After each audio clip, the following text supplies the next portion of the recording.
There is a question that has followed one family for 250 years, and it is not the question you might expect.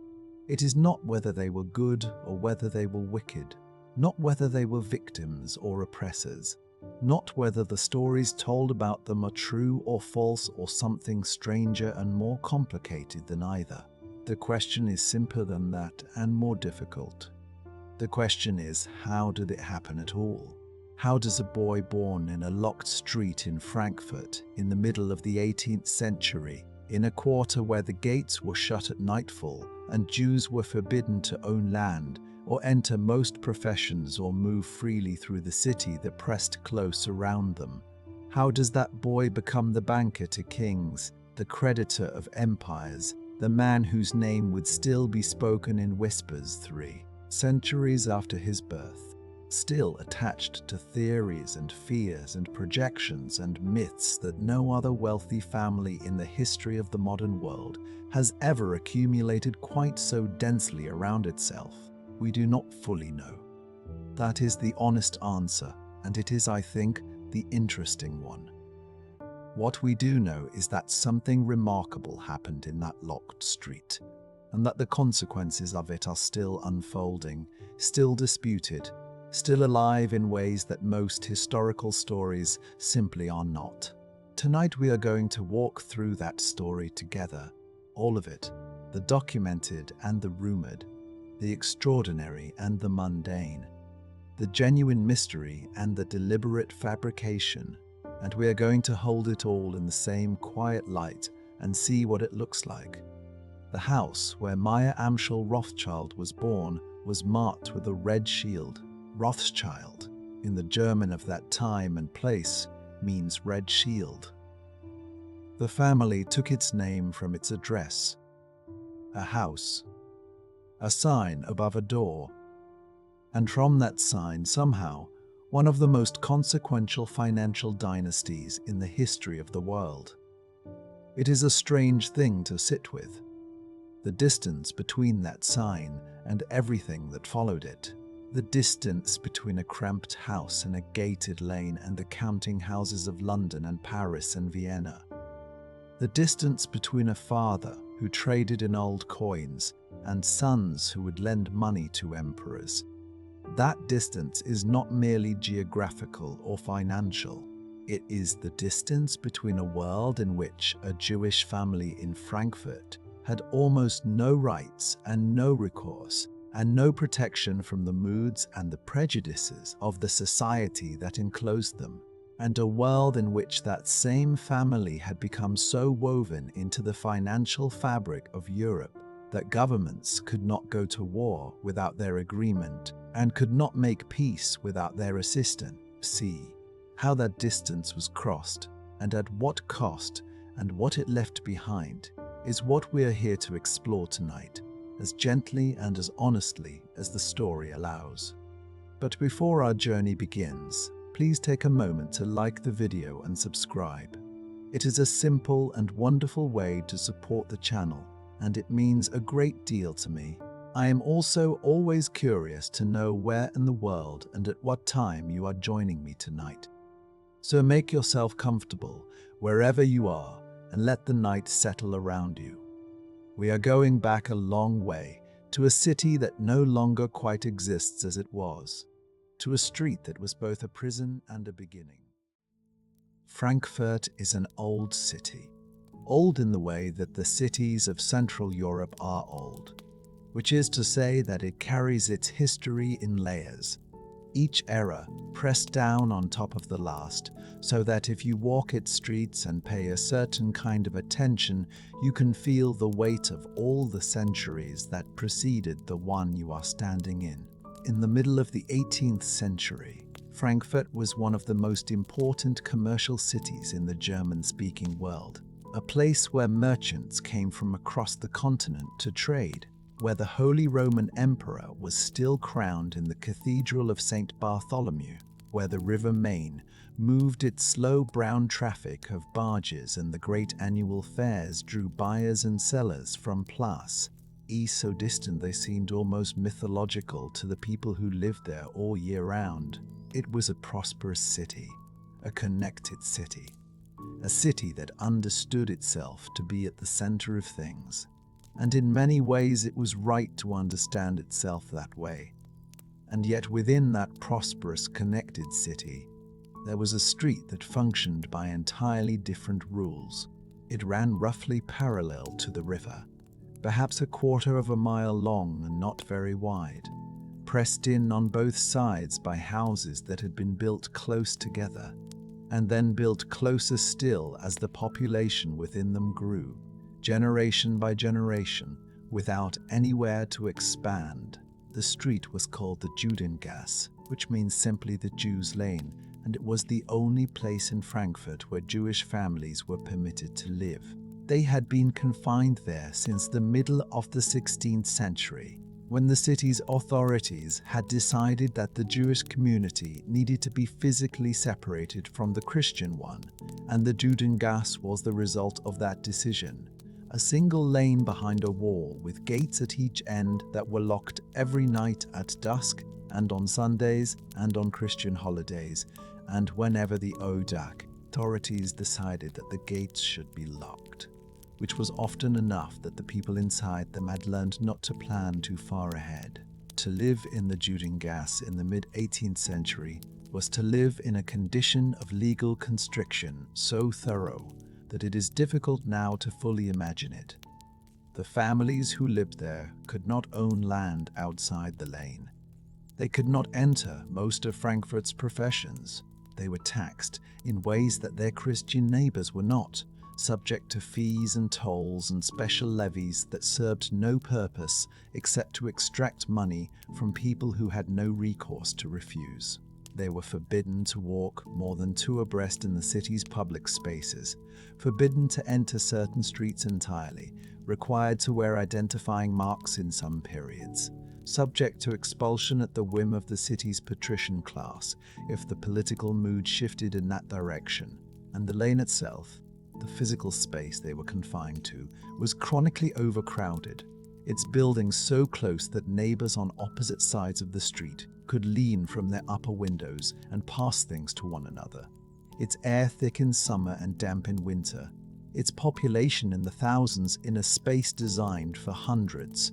Into this street, into this particular condition of confined and pressured life, a boy named Mayer Amschel was born in the 1740s, the son of a cloth merchant and money changer named Amschel Moses Rothschild. The family's house, like all the houses in the Judengasse, had a sign above its door to help distinguish it from its neighbors, because the houses were so tightly packed and so similar in their construction that without signs they would have been nearly impossible to tell apart. The sign above the Rothschild house was a red shield. In the German of that time and place, this was Roter Schild, which compressed over the generations into the surname the family carried and would carry forward, Rothschild. They were, in other words, named for the street they could not leave, for the marker on a door in a lane where the gates were locked at nightfall. Mayer's father was a practical man of modest means and serious faith, the kind of man who was both deeply rooted in the Jewish religious and communal life of the Judengasse and attentive to the practical world of trade and commerce that the lane conducted every day through its narrow channels. He dealt in cloth, in old coins, in the small currency exchange transactions that were a central part of economic life, in a region where a traveler might pass through half a dozen different principalities in a single day, each with its own coinage and its own rates of exchange. He died when Mayer was still a boy, perhaps 12 years old, perhaps a little younger, and the records here are frustratingly incomplete, as they so often are for Jewish families in this period, whose births and deaths and marriages were documented less carefully than those of their Christian neighbors by the official mechanisms of the city around them. What we do know is that Mayer was left early to make his own way, and that he had, by all accounts, a mind that was unusually well suited to the world of trade he had inherited. He was sent, as a young teenager, to serve as an apprentice at a banking house in Hanover, a firm called Oppenheimer. And it was there that he developed the skills and the knowledge, and, perhaps as importantly, the network of relationships that would serve him when he returned to Frankfurt. He learned to read ledgers and to assess credit, to understand the mechanisms of bills of exchange and letters of credit, to grasp the way that money moved across distances and how the timing of that movement could create or destroy value. He learned, in other words, not just how to count money, but how to think about it, how to see it as something that moved and changed rather than something that simply accumulated. And this distinction between the passive accumulation of wealth and the active management of its flow would prove to be the fundamental insight of everything that came after. When Mayer returned to Frankfurt, he also carried with him a particular passion that had grown out of his time at Oppenheimer, and before that, out of his father's modest trading activities.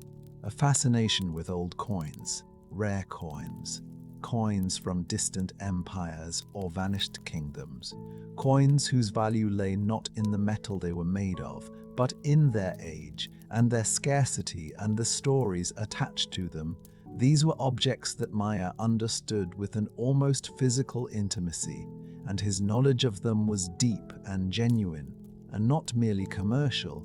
He set up a small business dealing in antique coins and medallions, publishing catalogues that circulated among the collectors and aristocrats of the region.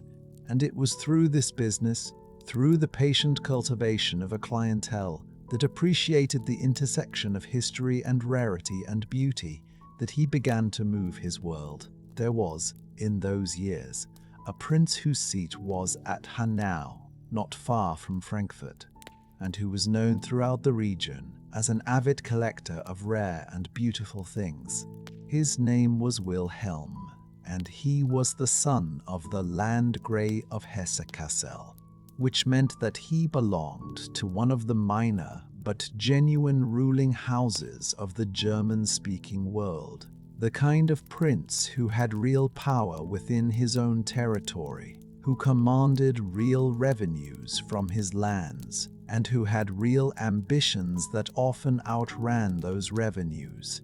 Wilhelm was a vain man, attentive to his own dignity and his own collection, the sort of person who took genuine pleasure in possessing things that no one else possessed, and who measured his own importance partly by the quality of the objects he surrounded himself with. He collected coins with the same acquisitive energy that he collected influence and position, and eventually debt.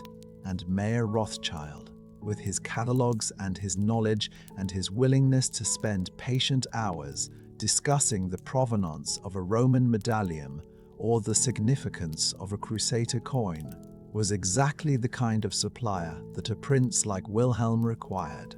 The relationship between the young merchant from the Judengasse and the Prince of Hanau developed slowly and carefully over a number of years, built on mutual usefulness and the particular kind of trust that forms between a man who has something to sell and a man who has both the money and the desire to buy it. Mayer was not a social equal of Wilhelm's, could never be and never pretended to be, but he was useful in ways that went beyond coins because he was also skilled in the currency exchange and small-scale financial transactions that a prince managing multiple revenue streams across multiple jurisdictions needed someone to handle, and Mayer handled them reliably and discreetly. The word discreet deserves emphasis here. In the world of the Judengasse, discretion was not merely a professional virtue, but a survival skill, and Mayer had learned it thoroughly by the time Mayer was in his 30s. He had married Gutel Schnapper, the daughter of a respected merchant family in the Judengasse, and the couple had begun to fill their house, the house with the red shield, with children, 10 of whom survived into adulthood, 5 sons and 5 daughters. The 5 daughters would grow up to marry well within the community.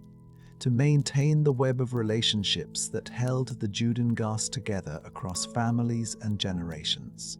But the 5 sons, the 5 boys who grew up in those close rooms learning their father's trade and watching him tend his relationship with Prince Wilhelm with such careful, deliberate patience, the 5 sons were something else, were something that was not yet fully visible, even to the people inside that lane, behind those locked gates in that overcrowded ancient street beside the river. What they were becoming, what they were being prepared to become, was a network. And the world that network was about to enter was on the edge of the most violent transformation it had experienced in centuries. The France that Mayer watched from Frankfurt in his middle years was beginning to come apart. The political structures of Europe that had seemed so permanent and so unchallengeable for so long were revealing themselves to be more fragile than anyone had allowed themselves to believe. Revolution was spreading from America and then erupting in Paris, and the reverberations of it were moving east through the continent with an energy that no government and no army had yet found a way to contain. Napoleon Bonaparte had not yet appeared on the horizon, but the conditions that would make his appearance possible were assembling themselves in the political weather of the continent. And a man like Mayer Rothschild, who made his living by reading the movements of money across borders and through principalities, would have felt that weather shift, would have understood, in the way that practical people understand things before they can articulate them, that the world he had spent his life navigating was about to change in ways that would demand a different kind of navigation entirely. His sons were growing up. They were being educated in trade and in language and in the particular arts of relationship that their father had spent decades perfecting. And Mayer was thinking, with whatever combination of calculation and love and hope and ambition drives a father to shape his children toward a future he cannot entirely see, about what to do with them. There is a particular quality to the light of a candle in a small room late at night. The way it makes everything within its reach feel both intimate and fragile. The way the darkness beyond its circle seems to press inward, as though curious about what is happening at the table. Imagine that room above the Frankfurt counting house toward the end of the 18th century. The sounds of the Judengast muffled outside the shuttered window, the smell of tallow and old paper, and the faint metallic trace that clings to any room where money has been handled for a long time. On the table, 5 letters, each one addressed in the same careful hand, each one sealed, each one carrying a name that its author had given to a son he had watched grow from infancy in these same close rooms. The candle burns low. The man at the table sits for a moment without moving, as men sometimes do when they have finished something that has cost them a great deal, not in money, but in thought, in the sustained, disciplined effort of imagining a future that does not yet exist. Mayer Amschel Rothschild was, by the time he began to send his sons outward from Frankfurt, a man in his middle 50s, which in the late 18th century was not a young age, and which he would have known was not a young age, having watched his own father die before his time, and having spent his life in a community where early death was common enough to be a feature of the landscape rather thus. And a surprise. He was not a dramatic man, by any account that has come down to us. He was methodical, patient, quietly persistent in the way that people become who have learned that persistence is the one resource available to them that cannot be taxed or confiscated or revoked by a change in the mood of a prince. He had built his business over 30 years of careful, incremental work, each step modest enough not to provoke alarm. Each relationship tended with the attentiveness of someone who understood that relationships were the foundation beneath everything else, more reliable than contracts, more durable than any single transaction. The 5 sons he was preparing to dispatch across Europe were not identical instruments. They had grown up in the same house, learned the same trade at the same table, absorbed the same values from the same father, but they had developed differently, as children do.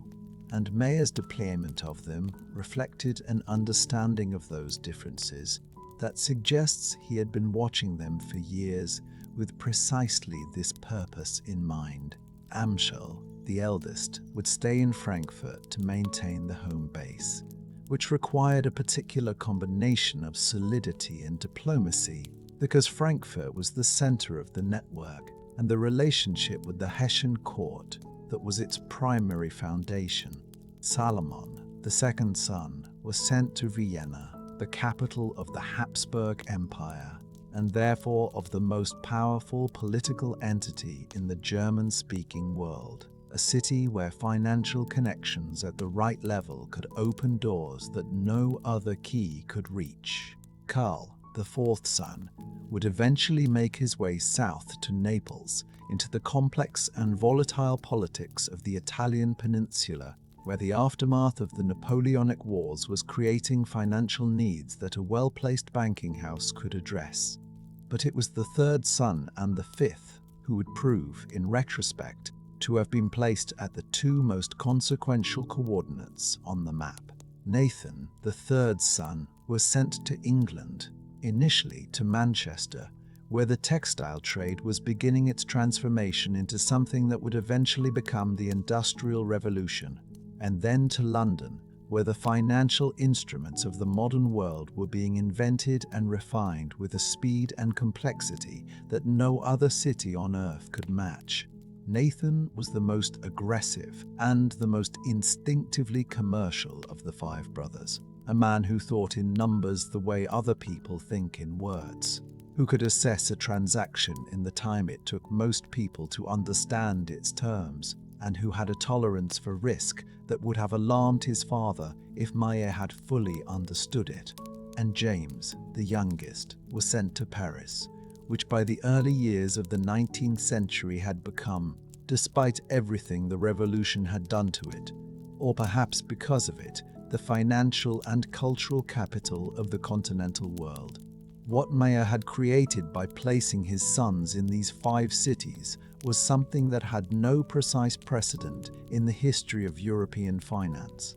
There had been family banking networks before, merchant families who maintained branches in different cities and corresponded regularly about trading conditions and credit opportunities.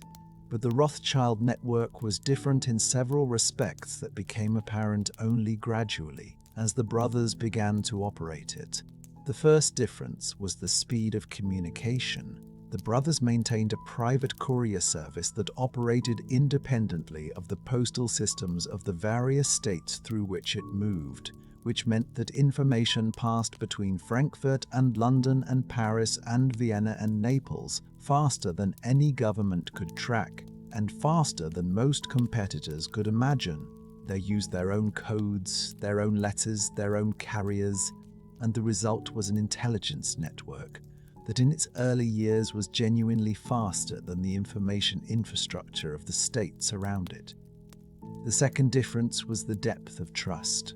Family networks depend on the reliability of their members, and the Rothschild brothers were, in their dealings with one another, extraordinarily reliable, bound not only by blood and by their father's insistence on cohesion, but by the practical understanding that the network's value was entirely dependent on its integrity. A brother who cheated another brother would have destroyed the thing that made them all powerful, and they all understood this clearly enough to act on it consistently across decades and through crises that would have fractured less disciplined arrangements. They disagreed, sometimes sharply, on questions of strategy and risk and politics, but they did not, with very few exceptions, betray one another. Pause here for a moment and let that settle. 5 young men in 5 cities writing to each other in code, building something that the world around them had not yet found a name for. The third difference, which is perhaps the most interesting and the least often remarked upon, was the brothers' relationship to national identity. Each of them lived in a different country, operated under a different government, cultivated relationships with a different set of political and aristocratic figures, and in some sense had a different daily life and a different local loyalty from the others. Nathan in London became in time deeply English in his habits and his affiliations, deeply invested in the stability and success of the British state. James in Paris became correspondingly French, or at least Parisian, which is a slightly different thing, and yet none of them became entirely absorbed into the national identity of the country in which they operated, because the network itself, the thing they had built together across all those borders, required a perspective that no single national loyalty could contain. They were, in a sense that would later attract both admiration and suspicion, genuinely transnational at a moment in history when the nation-state was becoming the primary organizing principle of European political life, and the tension between those two things, between their deep local roots in each country and their equally deep commitment to a family enterprise that transcended all national borders, would follow them for generations.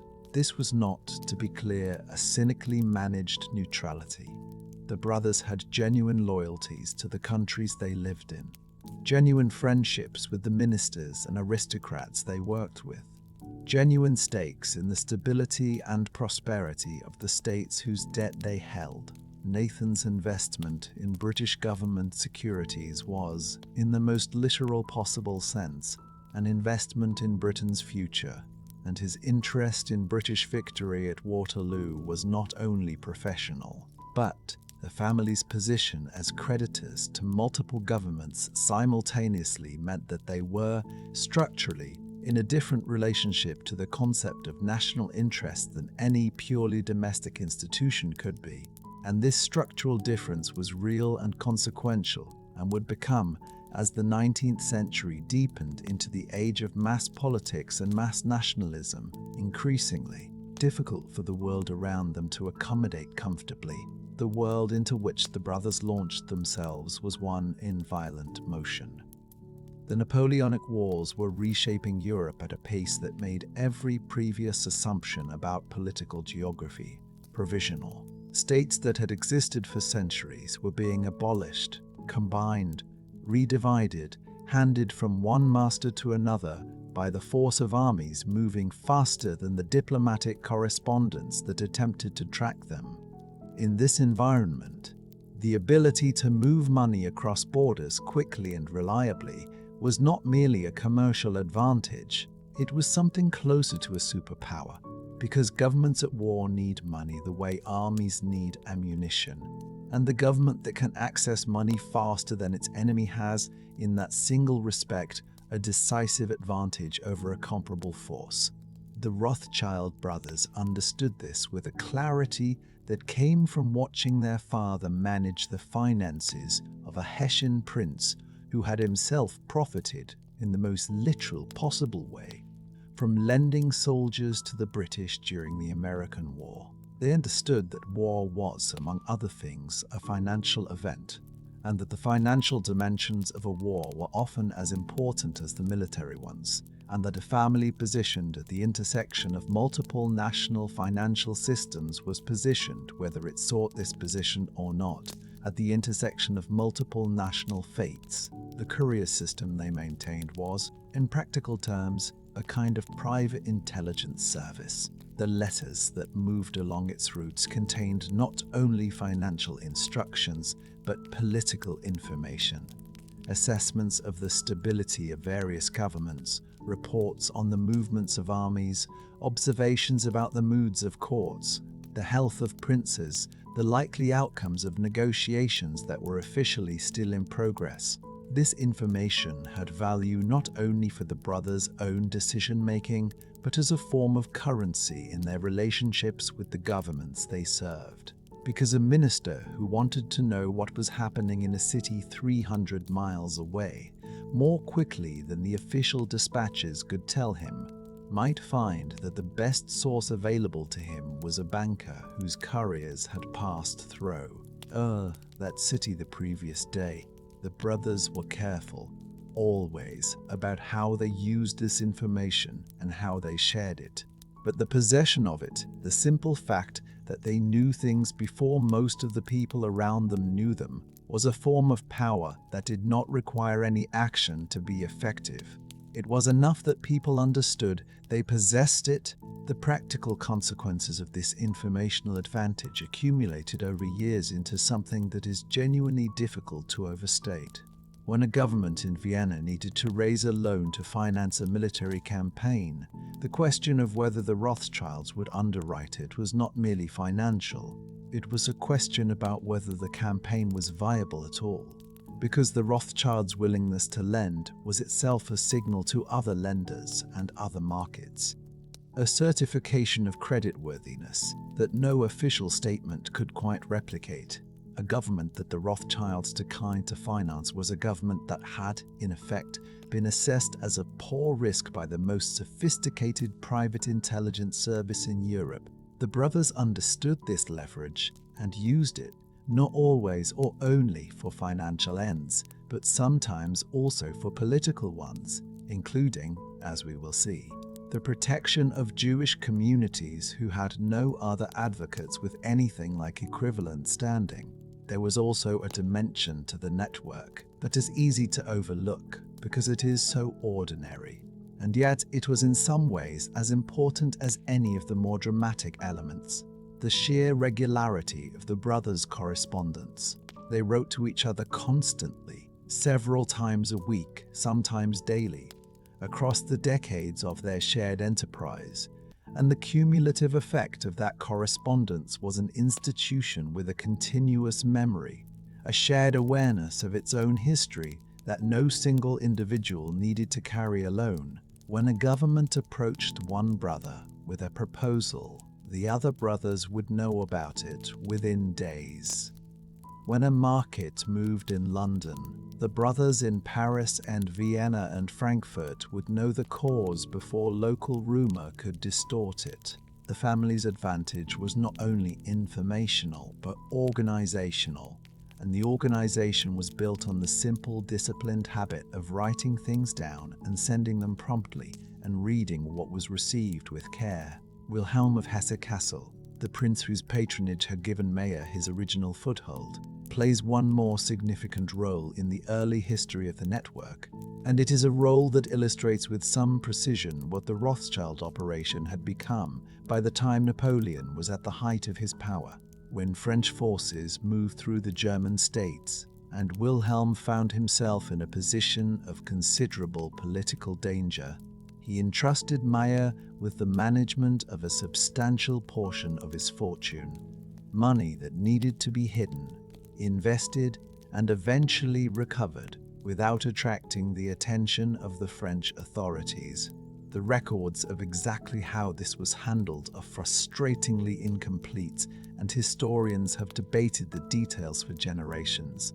What seems clear is that Mayer managed the money carefully, that it was available to Wilhelm when he needed it, and that the handling of it deepened the trust between the family and the Hessian court in ways that would have consequences for years afterward. By the time Mayer Amschel Rothschild died in 1812 in the house in the Judengasse where he had been born, the network he had spent his life constructing was operating at a scale he had perhaps not fully imagined when he sent those first letters out across the continent. His sons were established in their cities. His son-in-law was managing connections to further markets. The private courier routes were running. The coded correspondence was flowing. The relationships with governments and their ministers were deepening. And the world was still at war, still reshaping itself around the force of Napoleon's ambition and the resistance that ambition had generated, still in the process of becoming something that no one alive in 1812 could fully predict or describe. What the network Mayer had built would do next, in the years immediately following his death, was not yet clear, but the structure was in place. The letters were in motion. The brothers knew what to do. The network Mayer built was not yet understood by the world around it as something new.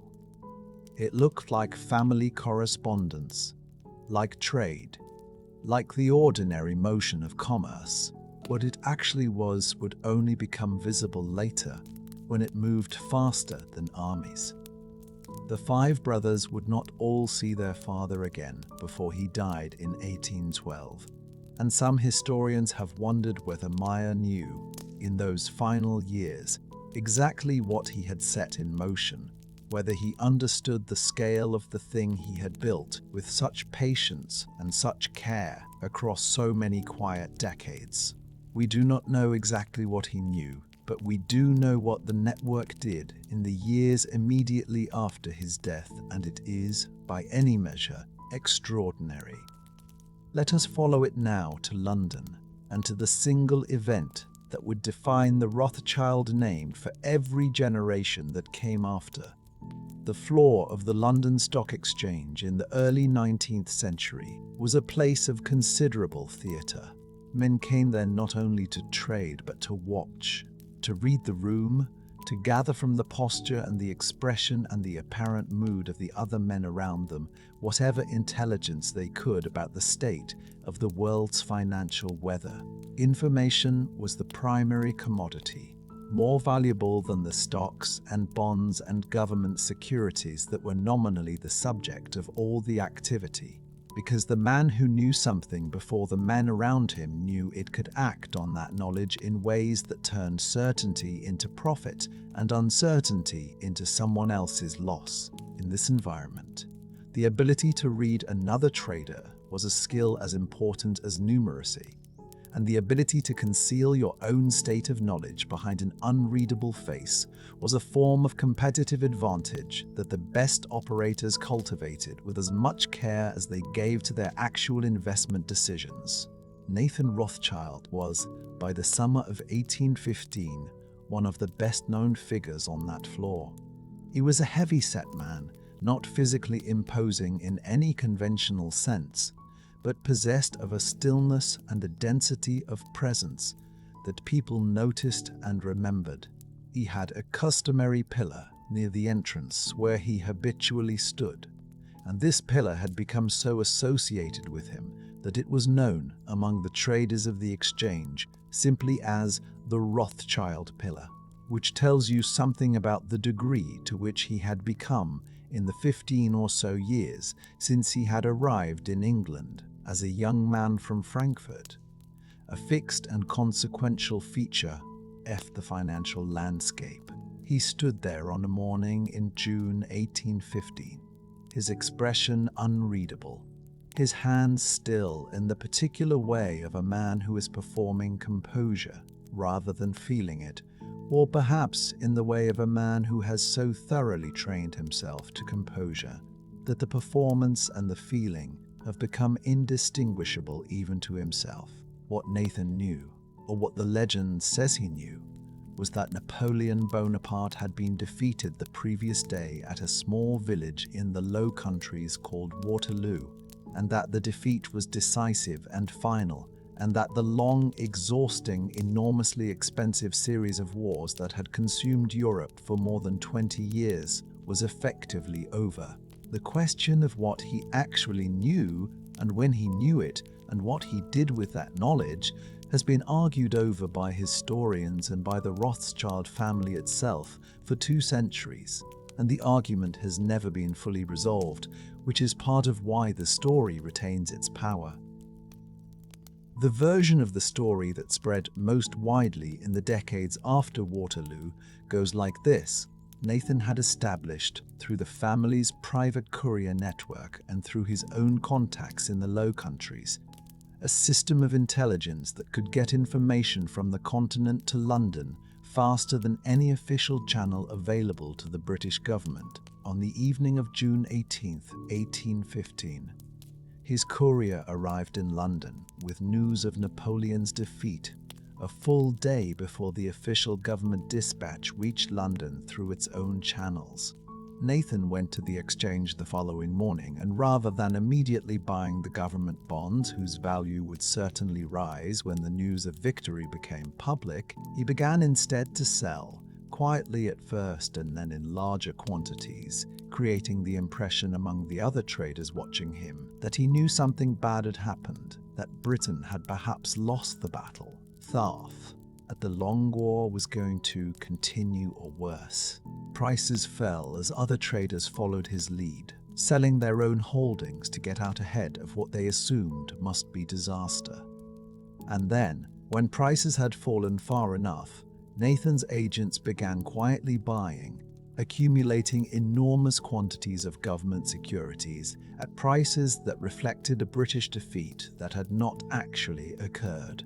When the official news of victory arrived the following day and prices rose accordingly, Nathan had, in this version of the story, made a profit so large that it is almost impossible to state credibly. Sit with that story for a moment, not to judge it, but simply to feel its shape. A man standing very still at a pillar, his face giving nothing away, while the world around him moves on information he controls. The Rothschild family's own position on this story has been consistent and emphatic. It is a fabrication, or at best a wild exaggeration, invented by people who were hostile to the family and to Jewish financial success more broadly, and elaborated over the following decades into something that bears almost no relationship to what actually happened. The family's authorized historians, and there have been several of them across the generations, have pointed to the actual records of Nathan's bond holdings in the days around Waterloo, and argued that the evidence of massive profit simply is not there, that the stock exchange records do not support the legend, that the scale of the supposed transaction is implausible on purely mechanical grounds, even the actual volume of trading that was possible at that time.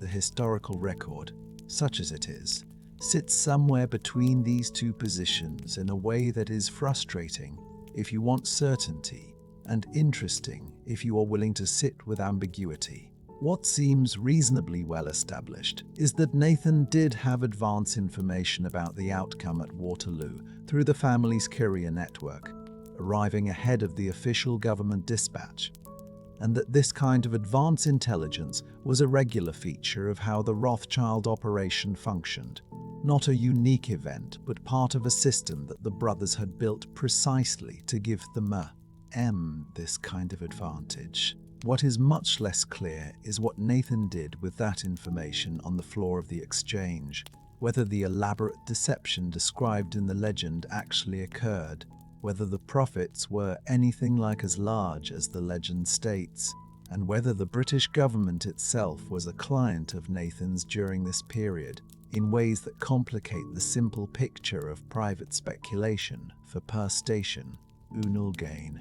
There is a version of events that is probably closer to the truth than the legend, and it involves Nathan acting not as a solitary speculator, manipulating the market through deception, but as a financial operator deeply embedded in the British government's own wartime financing, which means that the profits he made around Waterloo, if indeed they were substantial, were at least partly the profits of a contractor who had been lending money to the British war effort for years, and who was now seeing the value of those loans confirmed by a victory that his client had achieved partly with his financial assistance.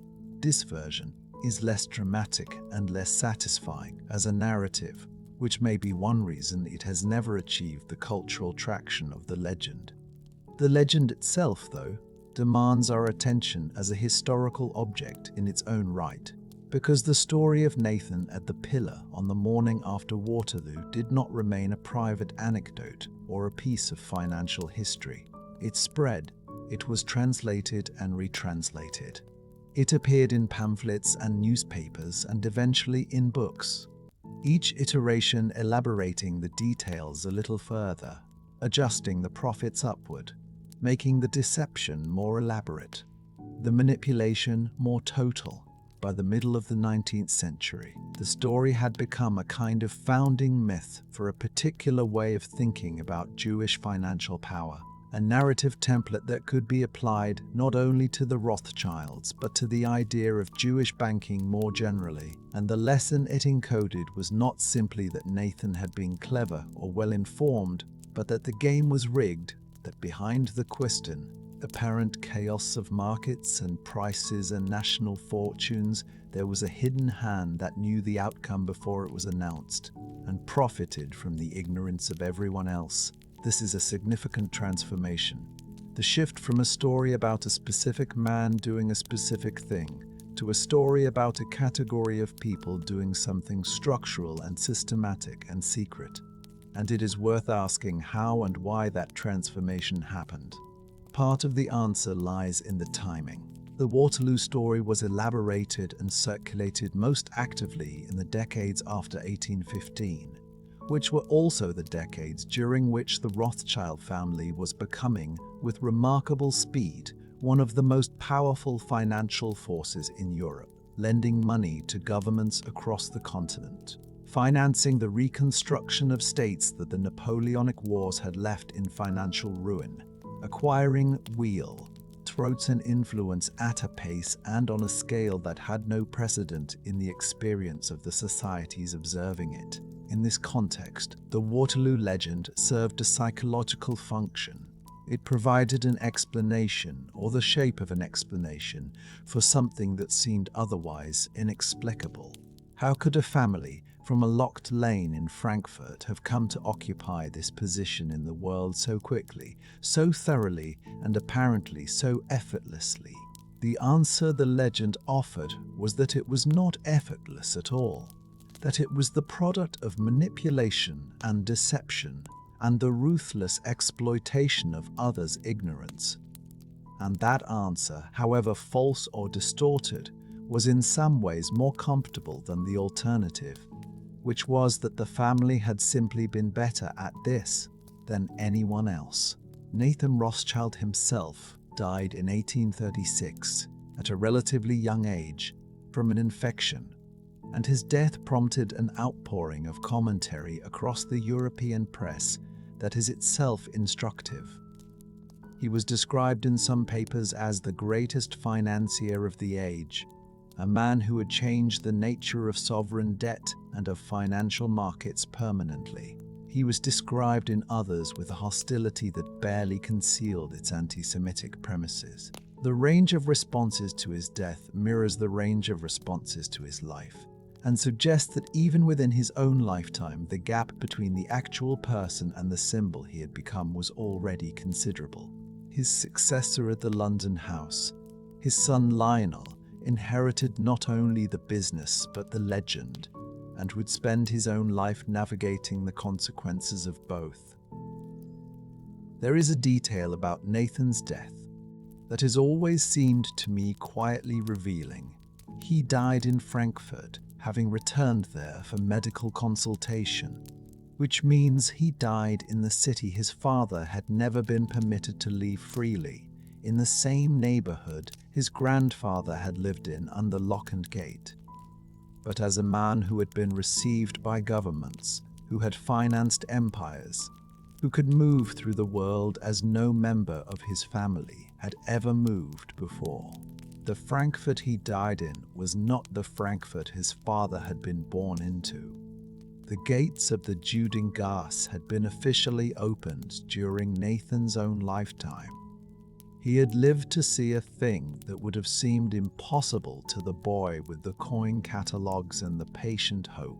Whether he paused to notice this, whether in the discomfort of his final illness he felt the weight of that distance, we do not know. The records are, in the way of such things, silent about the interior of the moment.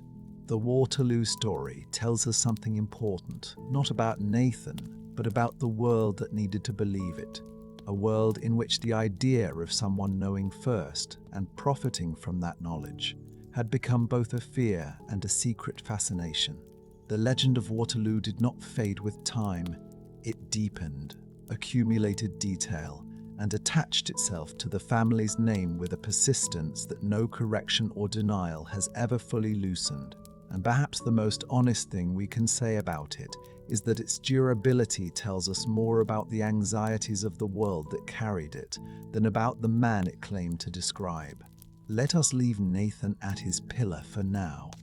Leave the exchange floor with its theatre of information and concealment, and step back to feel the broader shape of what the family was becoming in the decades after Waterloo.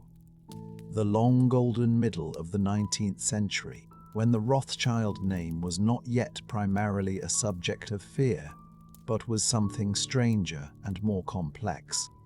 A subject of fascinat, ion, of envy, of a reluctant and sometimes resentful admiration. To understand that period fully, we need to move from London to a room in Westminster, and to a man who has been waiting there for a very long time to take a seat that everyone can see is his.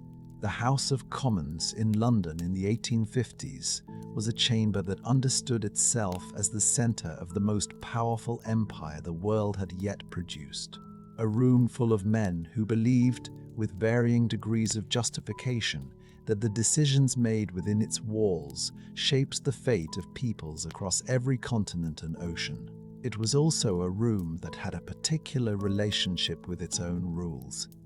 A relationship that combined genuine constitutional seriousness with a talent for prolonged procedural theatre that the English have always excelled at. Lionel the Rothschild, the son of Nathan, had been elected as a Member of Parliament for the City of London in 1847, and then again, returned by his constituents each time with consistent and emphatic support, because the City of London understood perfectly well what it was doing when it sent him there, and had no desire to stop doing it. But Lionel could not take his seat, because taking his seat required swearing an oath on the Christian Bible.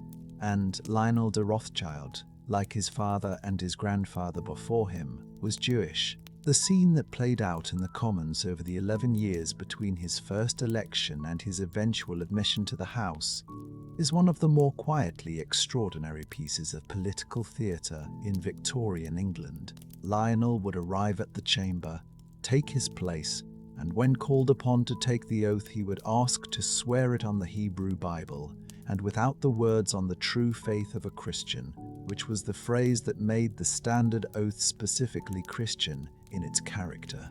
The House would then debate this request, sometimes for days, with speeches on all sides about the nature of the British Constitution and the relationship between Christianity and political life, and whether a Jew could properly represent a Christian nation. And at the end of the debate, the request would be refused, and Lionel would bow and withdraw, and the whole thing would begin again at the next tea session. He sat in the chamber without speaking for 11 years, a presence rather than a participant, waiting with a patience that his father would have recognized and perhaps admired. What made this situation possible, and what makes it interesting beyond the constitutional question it ostensibly raised, was the nature of Lionel's position in the world outside that chamber. He was not a marginal figure requesting admission to a club that didn't want him. He was, in practical terms, one of the most financially important men in the country, the head of a banking house that had lent enormous sums to the British government during the Napoleonic Wars, that was deeply embedded in the financing of British railways and the British national debt, and that would, within a few years of this scene, provide the government with the entire purchase price of the Suez Canal at a few days' notice, because the Prime Minister needed the money quickly and only one source could supply it at that speed. Lionel was simultaneously barred from a speaking role in the legislature and indispensable to the financial operations of the state that legislature governed, and the gap between those two facts was not lost on anyone in the room. Let that image settle for a moment. A man who could lend a government the price of a canal sitting in the chamber that controlled that government, silent, patient, waiting for the law to catch up with the reality it was pretending not to see. The Suez Canal transaction of 1875 is worth pausing on, because it is one of the clearest illustrations of what the Rothschild position in Victorian Britain actually meant in practical terms, stripped of all the legend and the projection. The Khedive of Egypt, the nominal ruler of the country through which the canal ran, had fallen into severe financial difficulty and needed to sell his shares in the canal company quickly. The British Prime Minister at the time, Benjamin Disraeli, wanted to buy those shares for the British government, partly for strategic reasons relating to the route to India, and partly because he understood that allowing another power to acquire a controlling interest in the canal would be a serious diplomatic and military problem. The purchase price was approximately £4 million, which was a very large sum at very short notice, and the British Parliament was not in session, which meant that the government could not raise the money through normal channels in the time available. Disraeli sent a message to Lionel's son, also Lionel, asking whether the Rothschild Bank could provide the money. The answer came back the following day: yes, at a rate of interest and commission that was agreed and paid. The transaction was complete before Parliament had time to discuss whether it should occur. This is not a conspiracy. This is not a hidden hand or a secret manipulation. It is simply a government that needed money faster than its own institutions could provide it, and a bank that had cultivated the relationships and maintained the liquidity to be the answer to that need. But it is also a demonstration of something that is genuinely important about the Rothschild position in the Victorian world. The family had made itself so useful at such a fundamental level to the operation of the British state that the state's relationship with the family had become structural rather than merely transactional. They were not simply a bank that the government sometimes used. They were a component of the financial architecture through which the government functioned, and the implications of that position for both parties were considerable. There is a related question that the Suez transaction raises, one that is worth sitting with honestly rather than disposing of quickly. Did the family's deep integration into the financial operations of European imperial powers make them complicit in the consequences of those operations? The Suez Canal, whose purchase the Rothschilds financed, was the linchpin of British control over Egypt and, through Egypt, over the sea route to India and the entire apparatus of British imperial power in Asia and Africa. The railways that James financed across France connected not only French cities to one another, but French ports to the interior, which was also the infrastructure of French commercial and eventually colonial expansion. The family's later financing of Cecil Rhodes and the diamond monopoly he constructed in southern Africa was a direct investment in one of the most exploitative enterprises in the history of British imperial capitalism, an enterprise built on the forced labor of African workers under conditions that were, by any honest accounting, forms of slavery in everything but legal name. The family's own representatives, when pressed on these connections in later decades, have tended to describe them as products of their time, which is true in the sense that nearly every wealthy institution of the 19th century operated within the same imperial framework and profited from the same colonial economies, but which is not quite the same as saying that the profits were without cost to the people who bore them. These are not easy questions, and they are not questions to which the existence of anti-Semitic conspiracy theories provides any immunity. The Rothschilds were genuine victims of persecution and genuine beneficiaries of exploitation, sometimes simultaneously, and holding both of those things clearly in view is part of what honest historical engagement requires.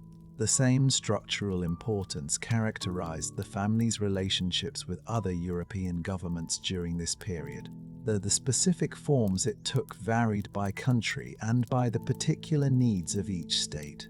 In Austria, The Rothschild connection with the Habsburg court ran through Salomon, who had established himself in Vienna with such thoroughness that he was eventually permitted to own property there, which was an extraordinary concession given that Salomon was Jewish and Austrian law at the time severely restricted Jewish property rights. The permission was granted because the Austrian state needed Salomon's financial services badly enough to make the exception, which is itself a precise measure of how the family's position worked. They acquired privilege not by assimilating into the societies around them, but by making themselves indispensable to those societies in ways that forced the societies to adjust their rules to accommodate them. In France, James de Rothschild had become by mid-century the dominant figure in the financing of the French railway network, which was not merely a financial achievement, but a physical transformation of the country, the laying down of the iron infrastructure that connected Paris to its provinces and made the modern French economy possible. James was a figure in Parisian society in ways that went far beyond finance. A patron of the arts, a host of legendary entertainments, a man whose dinner table was sought by everyone from politicians to composers to writers, and whose house on the Rue Laffitte had become one of the social centers of the city. He was also, like his brothers, unambiguously and proudly Jewish, a member of the Consistoire, the body that represented French Jewry to the state, a generous supporter of Jewish communities not only in France but across Europe, a man for whom the visibility of his religious identity was not an embarrassment to be managed, but a fact to be maintained with the same quiet insistence that characterized every other aspect of how the family held its position. The marriages the family made across this period are themselves a kind of record of the position it had achieved. Several Rothschild daughters married into the English aristocracy, into families that carried titles and land, but had come to need the kind of capital that the family could provide, and the terms of these arrangements were understood by both parties with a clarity that Victorian society's rhetoric of romance did not quite conceal. One of Lionel's daughters, Hannah, married the 5th Earl of Rosebery, who would eventually become Prime Minister of Britain, which meant that within 2 generations of Nathan's arrival in England, the family had produced a granddaughter who was married to the man who led the British gunboat. These were not accidents. They were the outcomes of a sustained and deliberate strategy of social as well as financial positioning, pursued across generations with the same patience that characterized every other aspect of how the family built its position in the world. The country houses the family built and acquired across the English countryside in the second half of the 19th century are themselves a kind of statement, large in scale and deliberately traditional in their architecture, placed in precisely the kind of green and rolling landscape that the English aristocracy had always used as the physical expression of its permanence. Waddesdon Manor in Buckinghamshire, built by Ferdinand de Rothschild in the 1870s and 1880s in the style of a French Renaissance chateau, surrounded by gardens that required an army of gardeners and filled with a collection of French decorative arts that rivaled the great royal collections of the continent, is the most spectacular of these houses, and it is a building that rewards attention as a cultural object, as a statement of exactly the kind of pride and the kind of visibility that the family maintained, even as the world around it was beginning to produce the pamphlets and the caricatures that would eventually harden into something much more dangerous. Ferdinand built Waddesdon in a country that had recently admitted his cousin Lionel to Parliament after 11 years of procedural theatre. He built it as a Jewish man in a Christian country that had not fully decided what to do with him. He built it large and beautiful and entirely unapologetically, and it is still there. This insistence on Jewish identity across 5 brothers in 5 countries, across the decades of pressure and social incentive, and the unmistakable signal from the societies around them that conversion would smooth every remaining obstacle to full acceptance, is perhaps the element of the Rothschild story that historians have found most difficult to account for fully. The practical arguments for conversion were overwhelming. A converted Rothschild would have been able to sit in the House of Commons without 11 years of procedural theatre. A converted Rothschild in Vienna would not have needed a special dispensation to own property, and converted Rothschild in Frankfurt would have been able to move through the city without the legal constraints that still applied to Jewish residents even after the Judengasse's gates had been officially opened. And yet none of the brothers converted, and neither did their sons, and neither, for the most part, did their grandchildren, and the family maintained its Jewish identity, not privately or apologetically, but with a visibility that made it impossible for anyone to pretend they had not noticed.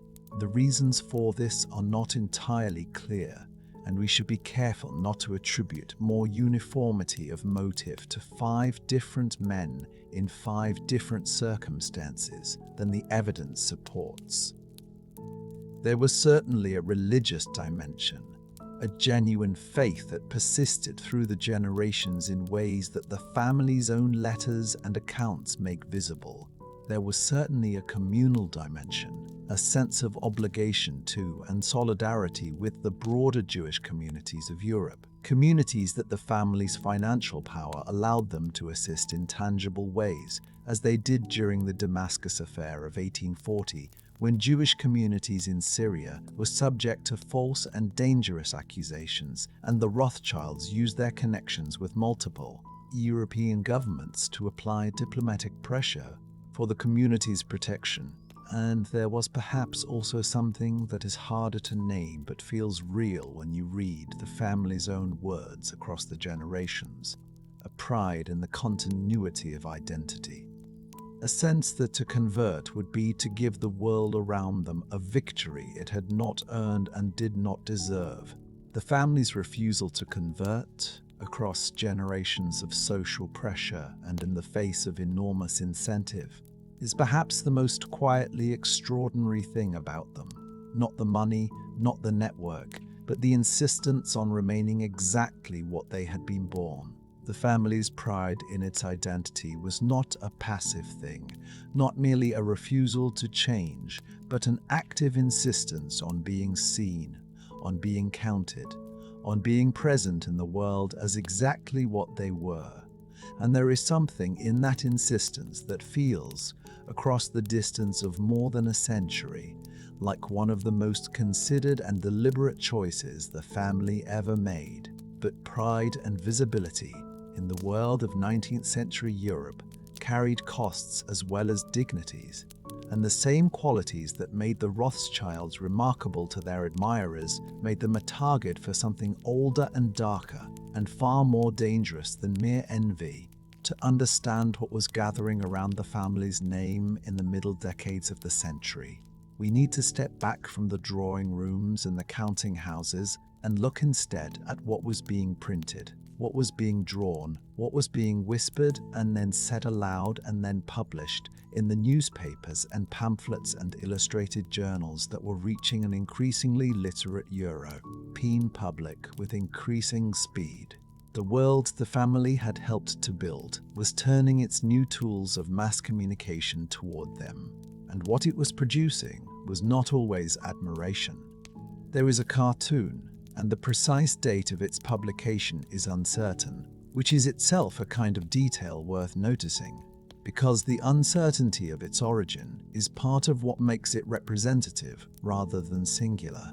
It appeared in a European illustrated newspaper, one of the many such publications that had proliferated across the continent in the 19th century as printing became cheaper and literacy expanded, and the appetite for images, for visual shorthand, for the reduction of complex realities to a single striking picture grew with the populations that consumed them. The figure in the cartoon wears a top hat and a long coat, and his features have been drawn with the exaggerated specificity that caricature uses to signal not an individual but a type. A large nose, heavy-lidded eyes, a posture that combines physical bulk with something that the artist intended to read as cunning. He stands astride a map of Europe, his feet planted in different countries, and from his hands coins are falling, scattering across the borders below him. The caption identifies him as a Rothschild. He is not drawn as a man. He is drawn as a force. This image, or images very much like it, circulated widely enough in the mid-19th century to become a visual convention, a recognizable shorthand that required no explanation for the audience that encountered it, and the audience that encountered it was large and growing, because the second half of the 19th century was precisely the period in which European mass media was developing the grammar it would use for the following 100 years, in which the illustrated press was learning how to take complicated ideas about finance and power and national interest and compress them into images that could be understood at a glance by people who did not have the time or the inclination to read the articles beneath them. The Rothschild figure, the man with the coins falling from his hands astride the map of Europe, was one of the early products of this grammar, and it was effective in proportion to its simplicity, which is to say, very effective indeed. To understand why this imagery attached itself to the Rothschild so readily and so persistently, you have to understand something about the specific historical moment in which it emerged. The decades from roughly 1840 to 1880 were a period of intense and sometimes violent reorganization in European political life. The old structures were under pressure from nationalist movements, from liberal revolutions, from the emergence of industrial capitalism, from the disruptions of urbanization, and the anxieties that disruption produced in populations moving faster than their political institutions could manage. In this environment, the idea of a force that operated above or outside national loyalty, that moved money and information across borders without belonging firmly to any of them, was not merely a financial description, but a political one, and it resonated with the fears of people across the political spectrum, from conservative nationalists who wanted strong borders and cultural homogeneity, to radical populists who wanted to name a villain for the economic dislocations that industrialization was producing. The Rothschilds were not the only target of this kind of imagery and this kind of thinking, but they were the most prominent one. And the reasons for that prominence are worth examining carefully rather than simply noting. Part of the answer is straightforwardly about scale. No other family had achieved anything like the visibility the Rothschilds had achieved across multiple European countries simultaneously. And their name was genuinely recognizable in a way that the names of comparable dynasties simply were not, at least not across national borders. A German reader of an illustrated newspaper in 1860 might not know very much about the bearings of London or the hopes of Amsterdam, but they would almost certainly know the name Rothschild, because the family's branches in Frankfurt and Vienna were part of the fabric of German financial life in a way that could not be ignored. Rest with that thought for a moment. The family's very visibility, the thing that was the consequence of their success, became the mechanism by which the mythology found its target. But the other part of the answer, and the part that requires the most care and the most honesty to address, is that the imagery being directed at the Rothschilds was not simply about wealth or financial power. It was specifically about Jewish wealth and Jewish financial power, and the tradition it was drawing on was not a new one invented in the 19th century, but a very old one, centuries old, that had accumulated in European culture across a long history of legal exclusion, religious hostility, and the specific projection onto Jewish communities of anxieties about money and commerce that Christian, European culture had complicated reasons for not wanting to claim as its own the caricature of the Jewish financier, the man whose loyalty was to gold rather than to nation or faith or community, whose cleverness was a form of threat, who moved in the spaces between legitimate structures with a freedom that was itself suspicious, was not an invention of the newspaper illustrators of the 1850s. It was a very old image that those illustrators had inherited and were now reprinting with new technology at new scale. This matters enormously because it means that the conspiracy theories that began to gather around the Rothschild name in the 19th century were not primarily responses to anything the Rothschilds had actually done. They were applications to a specific and unusually visible target of a pre-existing framework for thinking about Jewish people and money. A framework that had been developing in European culture for centuries, and that was, by the mid-19th century, ready to be applied with modern tools to a modern subject. The family's actual behavior, their documented actions and decisions, their stated values, and their religious commitments, and their evident care for the communities they came from, had very little to do with the figure being drawn in the cartoons. The cartoon figure was not Nathan or James or Lionel. It was a projection, a shape that Europe had prepared in advance for whoever was prominent enough to receive it.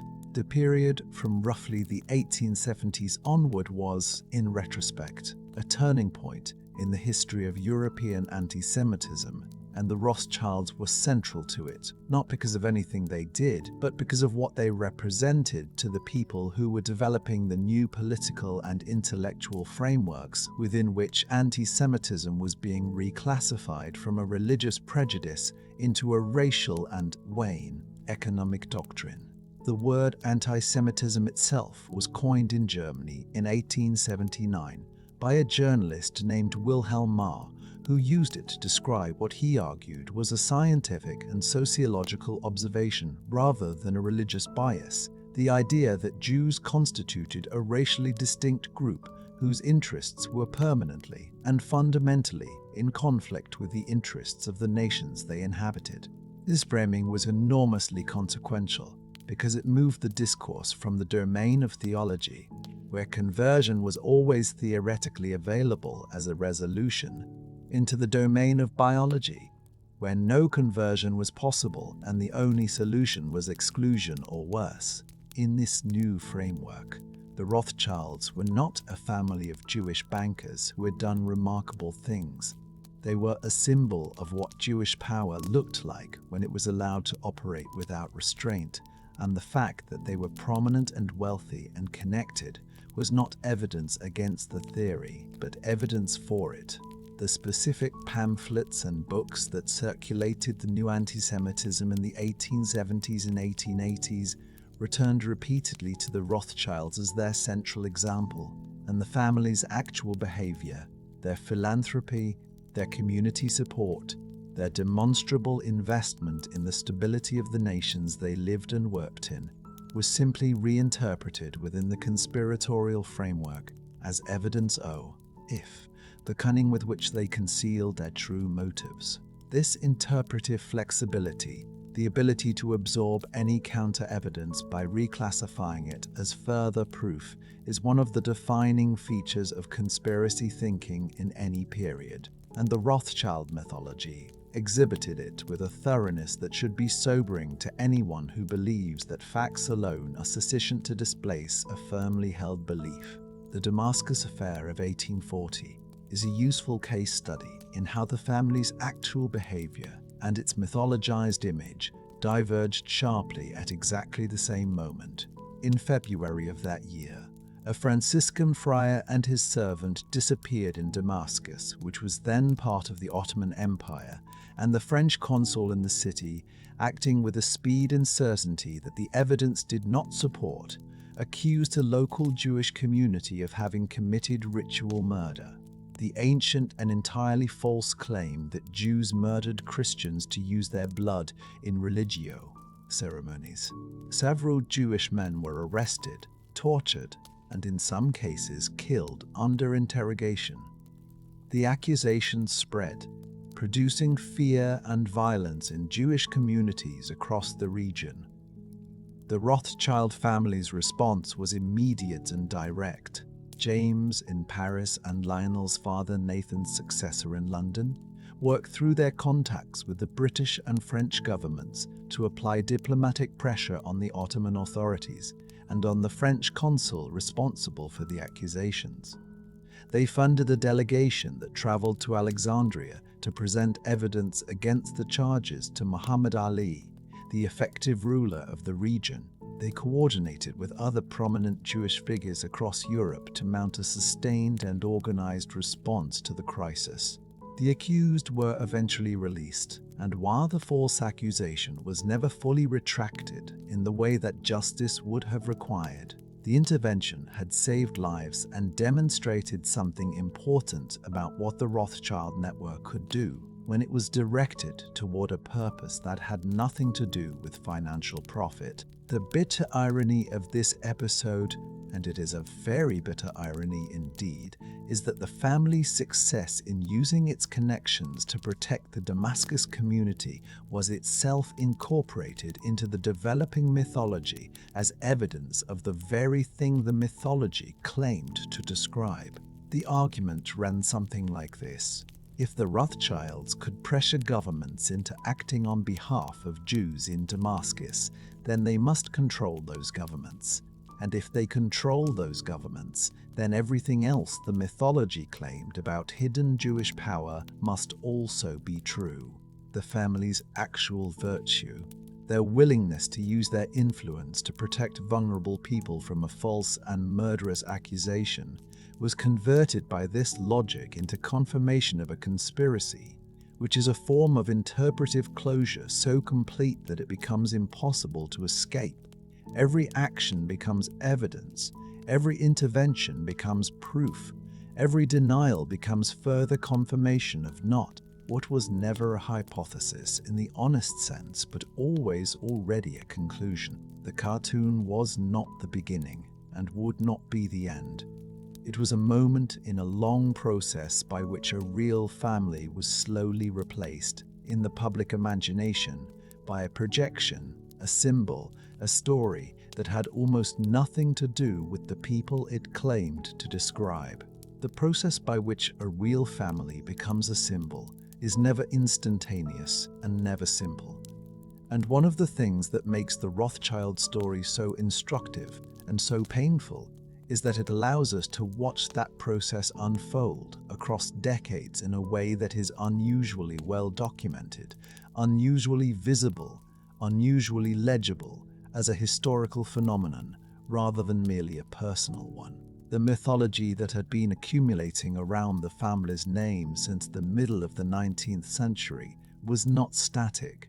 It was developing, absorbing new material, finding new vehicles, hardening into forms that would prove extraordinarily durable and extraordinarily destructive, and by the time the 20th century arrived with its capacity for industrialized violence, that mythology had betted on something far more dangerous than a cartoon in an illustrated newspaper. To understand what happened to the Rothschild family in the 1930s and 1940s, we need to feel the weight of everything that had been building toward it, and we need to begin not with the statistics of what was taken, but with a single room and a single man and the particular quality of waiting that belongs to someone who does not yet know what price will be set on his freedom. Louis von Rothschild sat in a room in Vienna in 1938 in a building that had been his home and was now an administrative office of the state that had imprisoned him, and he waited. He was the head of the Austrian branch of the family, a man of considerable cultivation and considerable pride, known for his art collection and his racehorses, and the particular social confidence of someone who has grown up understanding himself to be, despite all the legal and social complications of Jewish life in Habsburg and post-Habsburg Austria, a figure of genuine importance in the city he inhabited. He had stayed in Vienna when others had left, partly out of that confidence, partly out of a perhaps understandable reluctance to believe that the thing that was happening could actually be happening to him, partly out of the same attachment to place and continuity that had kept the family in Frankfurt when the gates of the Judengasse were still locked at nightfall. He had been arrested in March 1938, in the days immediately following the Anschluss, the absorption of Austria into the German Reich, and he had been held now for more than a year, a hostage in everything but the formal legal sense, while negotiations proceeded over the terms of his release. The negotiations were about property, everything the Austrian Rothschilds owned, the banking house, the steel works, the estates, the coal mines, the sugar refineries, the art, was subject to a process that the Nazi state called Aryanization, which was the transfer of Jewish-owned assets to non-Jewish German ownership, and which was in practice a form of confiscation, dressed in the language of transaction to give it the appearance of legality.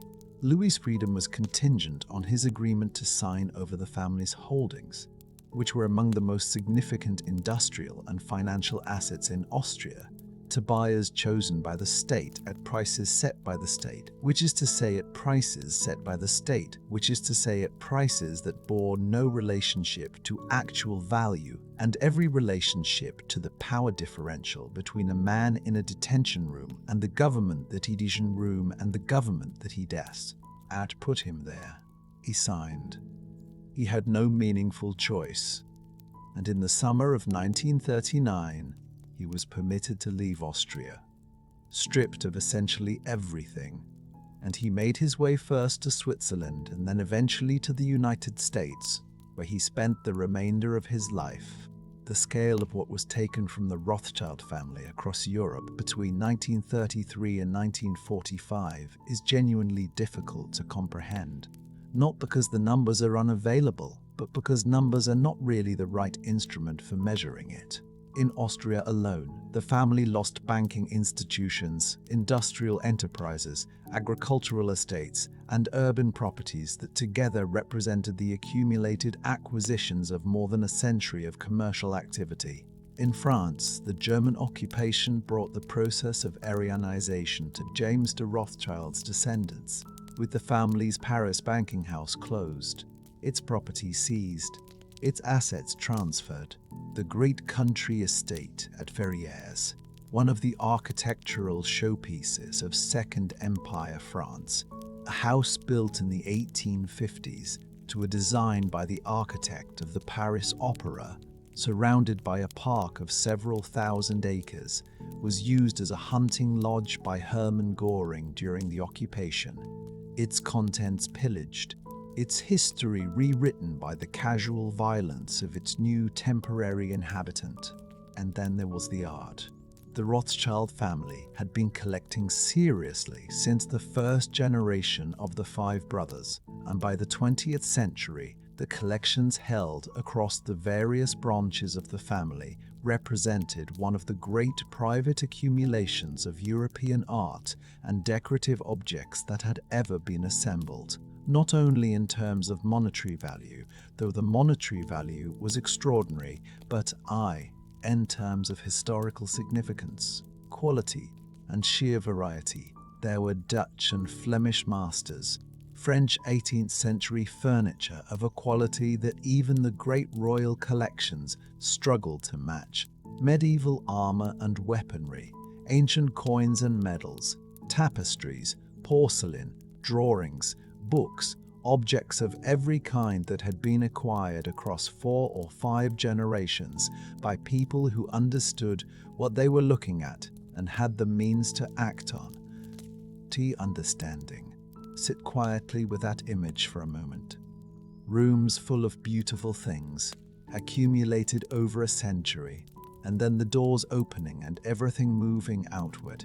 Taken, scattered, lost. The Nazi looting of Rothschild collections was not random.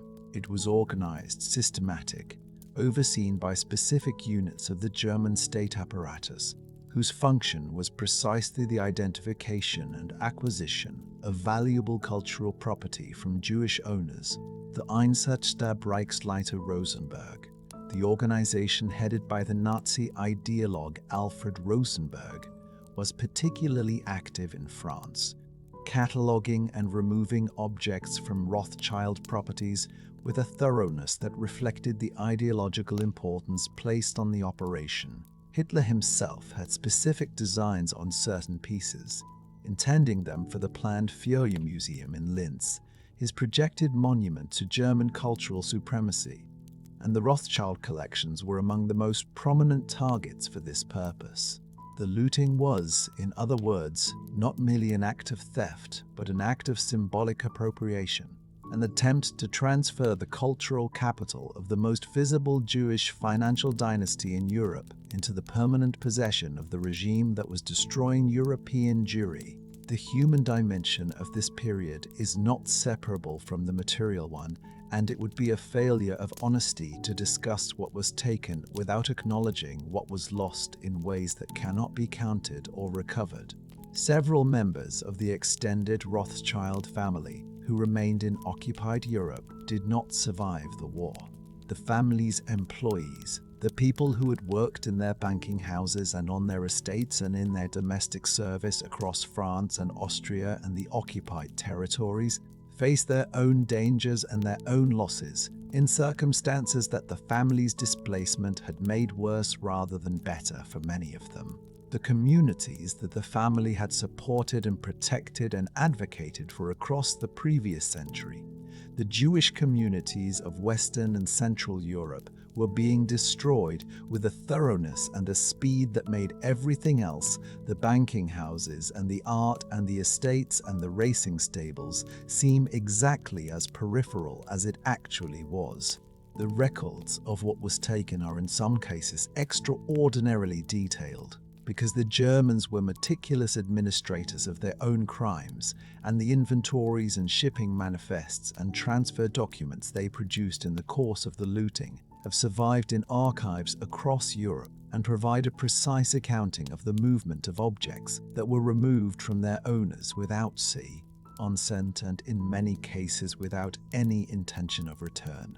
These documents became, after the war, the basis for restitution claims that have been pursued by Rothschild heirs and their legal representatives with considerable energy and considerable excess, but also with the inevitable frustrations of a process that depends on the survival of records, the cooperation of institutions, and the willingness of governments and museums and private collectors to acknowledge the circumstances under which objects in their possession were acquired. The post-war restitution effort has returned significant numbers of objects to the family. Negotiations with the Austrian government in the 1990s resulted in the return of a substantial group of works that had been held in Austrian state collections since the end of the war, including pieces from the Vienna holdings that had been seized from Louis von Rothschild in 1938. French restitution has been more complicated, and the process has extended across decades, with some objects returning through negotiation and legal action, and others remaining in institutional collections whose provenance questions have not been fully resolved.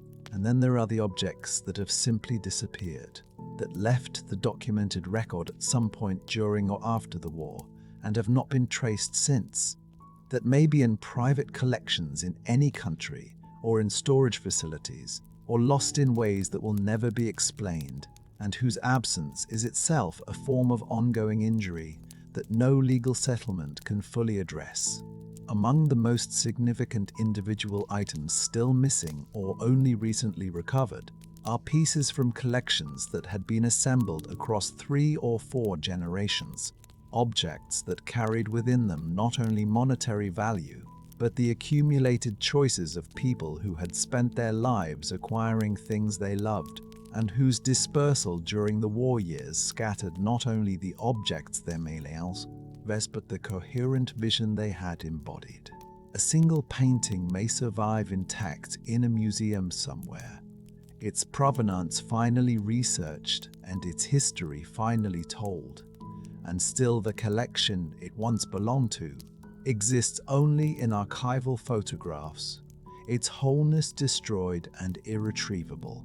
There is a particular kind of cultural loss, distinct from the financial loss and distinct even from the human loss, that consists precisely in the destruction of these accumulated wholes, the dispersal of the contexts in which things had meaning in relation to one another, and this kind of loss is one that the restitution process, however sincere and however successful in recovering individual objects, cannot fully repair. The broader context of these losses, and it is important not to lose sight of it, is the destruction of the Jewish communities of Europe that the family had spent the previous century supporting and protecting and being part of. The Rothschilds lost property and art and businesses, and these losses were real and significant. But they were losses experienced against the backdrop of a catastrophe that consumed the communities from which the family had come, and to which it had remained deeply connected. The communities of Frankfurt and Vienna and Paris, and the smaller Jewish towns and villages that supplied them, the scholar, say, and traders and craftspeople and teachers and ordinary families whose world was destroyed in the same years that saw the Rothschild estates looted and the banking houses shuttered. Whatever the family recovered after the war, it recovered into a Europe that had been fundamentally changed by what had been done to it. What was taken was not only property, not the paintings and the estates and the businesses and the accumulated weight of 6 generations of acquisition, but something harder to name, a sense of safety in the world, a belief that wealth and connection and visibility could protect you, a belief that 20th century had very efficiently destroyed, not the paintings and the estates and the business, and the accumulated weight of 6 generations of acquisition, but something harder to name, a sense of safety in the world, a belief that wealth and connection and visibility could protect you, a belief the 20th century had very efficiently destroyed. The belief that had been destroyed was not naive, and it is important to say so clearly, because the temptation, when looking back at the catastrophe of those years, is to suggest that the people who suffered it should have known better, should have read the signs earlier, should have trusted the warnings that came from so many directions for so long before the worst arrived.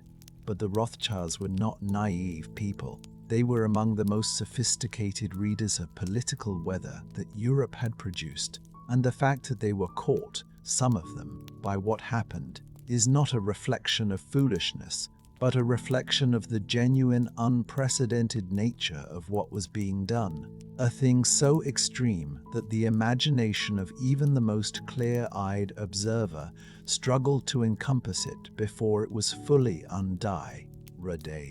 What survived the catastrophe and how it survived, and what it became in the decades that followed, is a story of its own. And it begins not in Frankfurt or London or Paris or Vienna, but in a very different landscape, warmer and older and in some ways more ancient than all of them, in the long rows of a vineyard in the south of France in the early morning light. There is something almost deliberately peaceful about the image of a vineyard at dawn, the vines in their long green rows, the soil between them dark and damp, the air carrying the particular cool clarity that precedes the heat of a Bordeaux summer morning.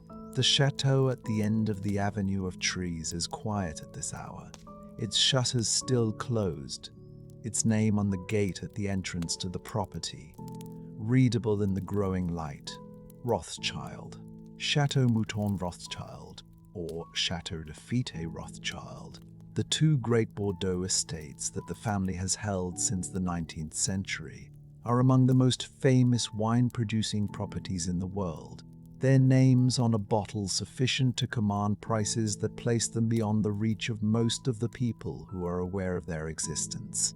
That these estates survived the 20th century, survived the occupation and the looting and the displacement, and that they continue to produce wine under the Rothschild name is one of the more quietly extraordinary facts about the family's post-war story.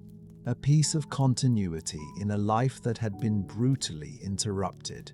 The post-war rebuilding of the Rothschild position in the world was neither immediate nor uniform, because the family was not a uniform thing but a collection of individuals and branches with different experiences of the war, different losses, different resources, and different ideas about what the future should look like. The French branch, which had been most directly affected by the occupation, began the slow process of reclaiming its position in French financial and cultural life in the years after 1945. A process that involves not only the practical work of recovering assets and re-establishing institutions, but the more intangible work of deciding what relationship to have with a country that had, in significant measure, collaborated in the destruction of its own Jewish community. The banking house was re-established. The estates were returned or recovered.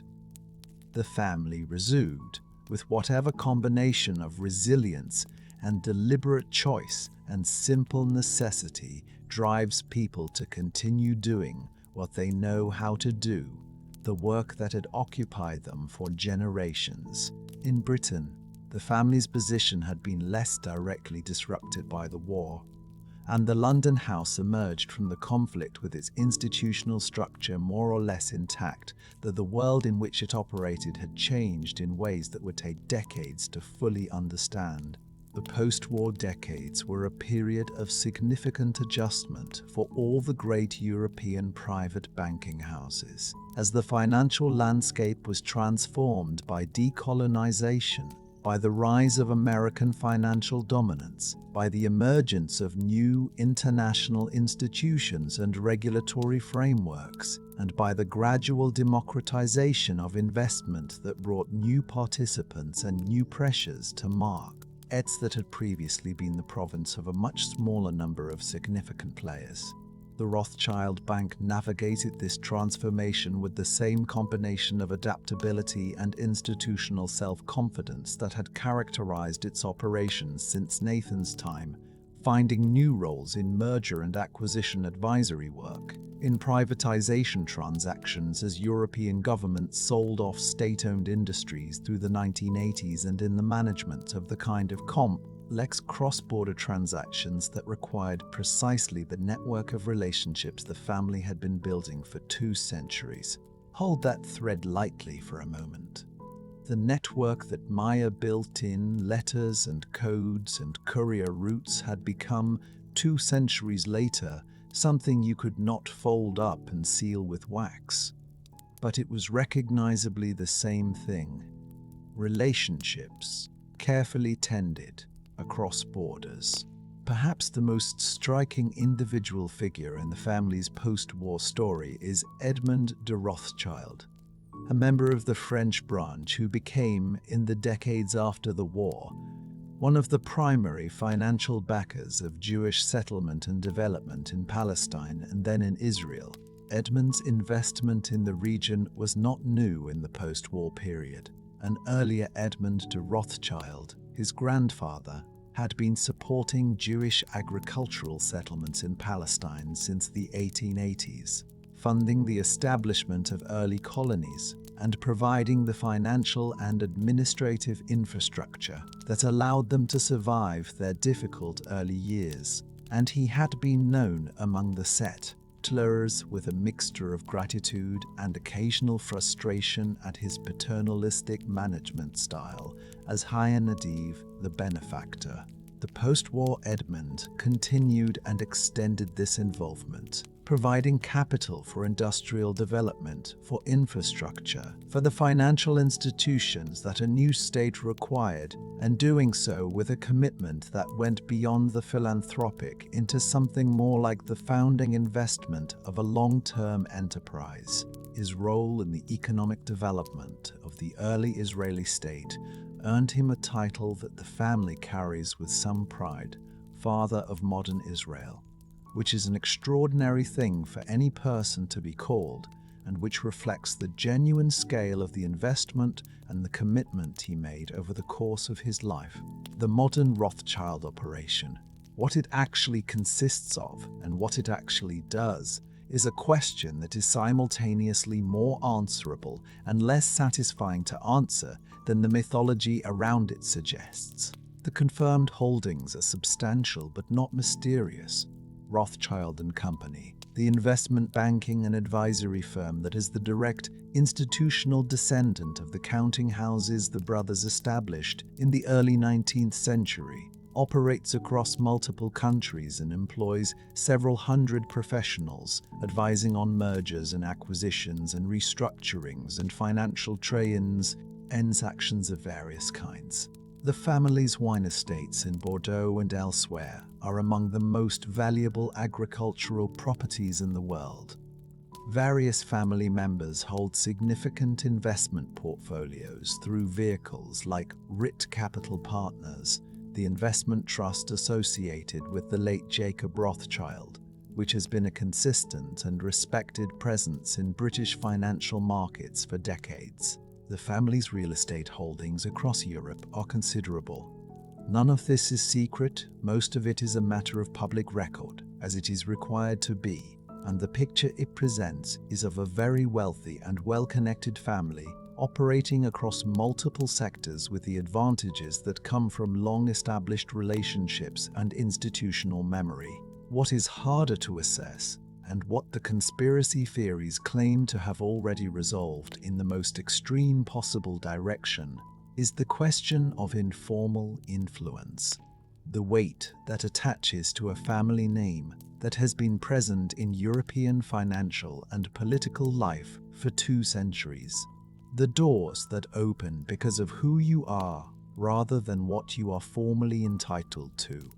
The conversations that happen because both parties understand that the relationship being maintained has a depth and a history that creates its own obligations. This kind of influence is real. It exists in every society that has any history at all, and it accrues most heavily to families and institutions that have demonstrated over long periods of time both the competence and the discretion to be trusted with it. The Rothschilds have demonstrated both across more generations than almost any comparable institution, and it would be surprising if that demonstration had not produced exactly the kind of informal access and influence that is, by its nature, difficult to quantify and easy to project upon. The family operates with a degree of privacy that is notable even by the standards of old European wealth, and this privacy is itself a subject of considerable commentary and speculation. They do not publish consolidated accounts. They do not seek publicity for their charitable activities with the eagerness that characterizes some comparable dynasties. They give carefully chosen interviews at carefully chosen moments and decline the rest. The question of whether this privacy is primarily a rational response to a documented history of persecution and targeting, a family that has spent 2 centuries as the primary target of some of the most virulent anti-Semitic propaganda in European history, having very understandable reasons to limit its public exposure, or whether it serves some additional purpose related to the concealment of assays, tease, or influence, or activities that would not survive public scrutiny, is genuinely open. And the honest answer is that we do not know, and that the not knowing is, for many people, itself a source of the suspicion that the privacy is presumably intended to reduce. The family has outlasted every dynasty that was their contemporary, every bank that competed with them in the 19th century, every ideology that tried to destroy them in the 20th, and this endurance is itself a kind of mystery, one that invites both admiration and the darker questions that admiration sometimes carries with it. The question of what the family actually is in the present day In this particular moment, when old wealth and old myths and old fears are all still circulating in new digital forms at speeds that would have astonished the brothers with their carrier pigeons and their coded letters, is a question that resists the kind of clean answer that most people who ask it are hoping for. We have walked through 2 centuries of documented history, through the Judengasse and the counting houses and the stock exchange floor and the corridors of European governments and the wreckage of the 20th century's worst violence. And what we have found is a story of genuine, extraordinary complexity. A story that contains multitudes without resolving them before we leave the main body of that story and begin to let it settle into quieter water. There is one more layer we need to sit with, the layer that has been present from the beginning, woven through everything we have discussed, sometimes visible and sometimes subterranean, the layer of theory and myth and unanswered question that surrounds the Rothschild name more densely than it surrounds any other family in the history of modern capitalism, and that demands, in a spirit of genuine intellectual honesty, the same careful, unhurried attention we have given to the documented facts. Let us begin with the most famous story, the one we have already visited from the perspective of what the historical record does and does not support, and consider it now from the perspective of what it has meant as a piece of mythology. The Waterloo legend, in its fully developed form, is not a story about a clever man making a good investment. It is a story about a hidden hand that moves beneath the surface of events that the rest of the world believes it understands. A story about the gap between official history and what actually happened, between the public narrative and the private reality. The grain of documented truth within it is real. The Rothschild courier network did carry information faster than official channels, and the family did profit substantially from the financial chaos of the Napoleonic period, through a combination of intelligence, skill, and the structural advantages of their position. But the story as it circulated was not about intelligence and skill and structural advantage. It was about deception, about the deliberate manipulation of a market through the performance of false information. And this specific detail, whether it happened or not, is what gave the legend its power, because it encoded a particular understanding of how Jewish financial success worked, one that attributed it not to competence or effort, or the patient accumulation of relationships and knowledge, but to a willingness to deceive, to exploit, to profit from the ignorance and vulnerability of everyone else.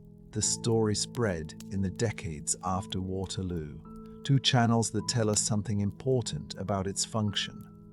It was not primarily circulated by financial analysts questioning the ethics of market manipulation. It was circulated by pamphlets and newspapers that were also circulating other claims about Jewish communities, claims rooted in the long tradition of European anti-Semitism that had been finding new vehicles in the 19th century as literacy expanded and print became cheaper. The Waterloo legend was, in other words, not primarily a financial story. It was an anti-Semitic story that used financial details as its vehicle, and understanding that distinction is essential to understanding both its persistence and its harm. The claim that the Rothschild family controls, or has controlled, the central banks of the major Western nations is probably the most widely circulated specific conspiracy theory attached to the family in the modern period, and it is worth addressing with some care because it has a structure that makes it resistant to simple refutation. The claim is false. No member of the Rothschild family owns or has ever owned a controlling or significant stake in the Bank of England, the Federal Reserve, the European Central Bank, or any other major central bank. These institutions have documented governance structures, documented ownership arrangements where ownership is applicable, and documented histories that do not support the claim. The Federal Reserve, to take the American example most commonly cited, was established in 1913 through a legislative process that is extensively documented. And while various banking interests had opinions about and influence over the shape of the legislation, the claim of Rothschild control of the resulting institution has no evidentiary support. The grain of truth that the conspiracy theory grows from is this: Nathan Rothschild had a significant relationship with the Bank of England in the early 19th century, acting as a major dealer in government bonds and playing a role in the stabilization of the gold standard after the Napoleonic Wars. The family's various branches had deep relationships with multiple European central banks and finance ministries throughout the 19th century, relationships that were the natural consequence of being the primary private financiers of sovereign debt across the continent. These relationships were real, significant, and in some cases involved the family exercising genuine influence over monetary policy decisions. That there is an enormous distance between a private bank that has an important commercial relationship with a central bank and a private family that owns or controls that central bank.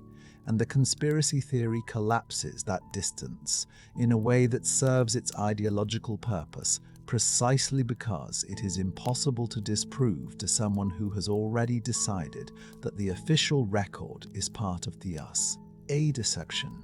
The Protocols of the Elders of Zion deserves its own attention here, because it is the document that did more than any other single text to globalize and systematize the conspiracy theories that had been gathering around Jewish banking power throughout the 19th century. And the Rothschilds are its implicit central subject, even when they are not named. The Protocols is a forgery, assembled by agents of the Russian Tsarist secret police in the early years of the 20th century, largely plagiarized from a 19th century French political satire that had nothing to do with Jewish people, and presented as the minutes of a secret meeting of Jewish leaders planning world domination through the control of finance, media, and government.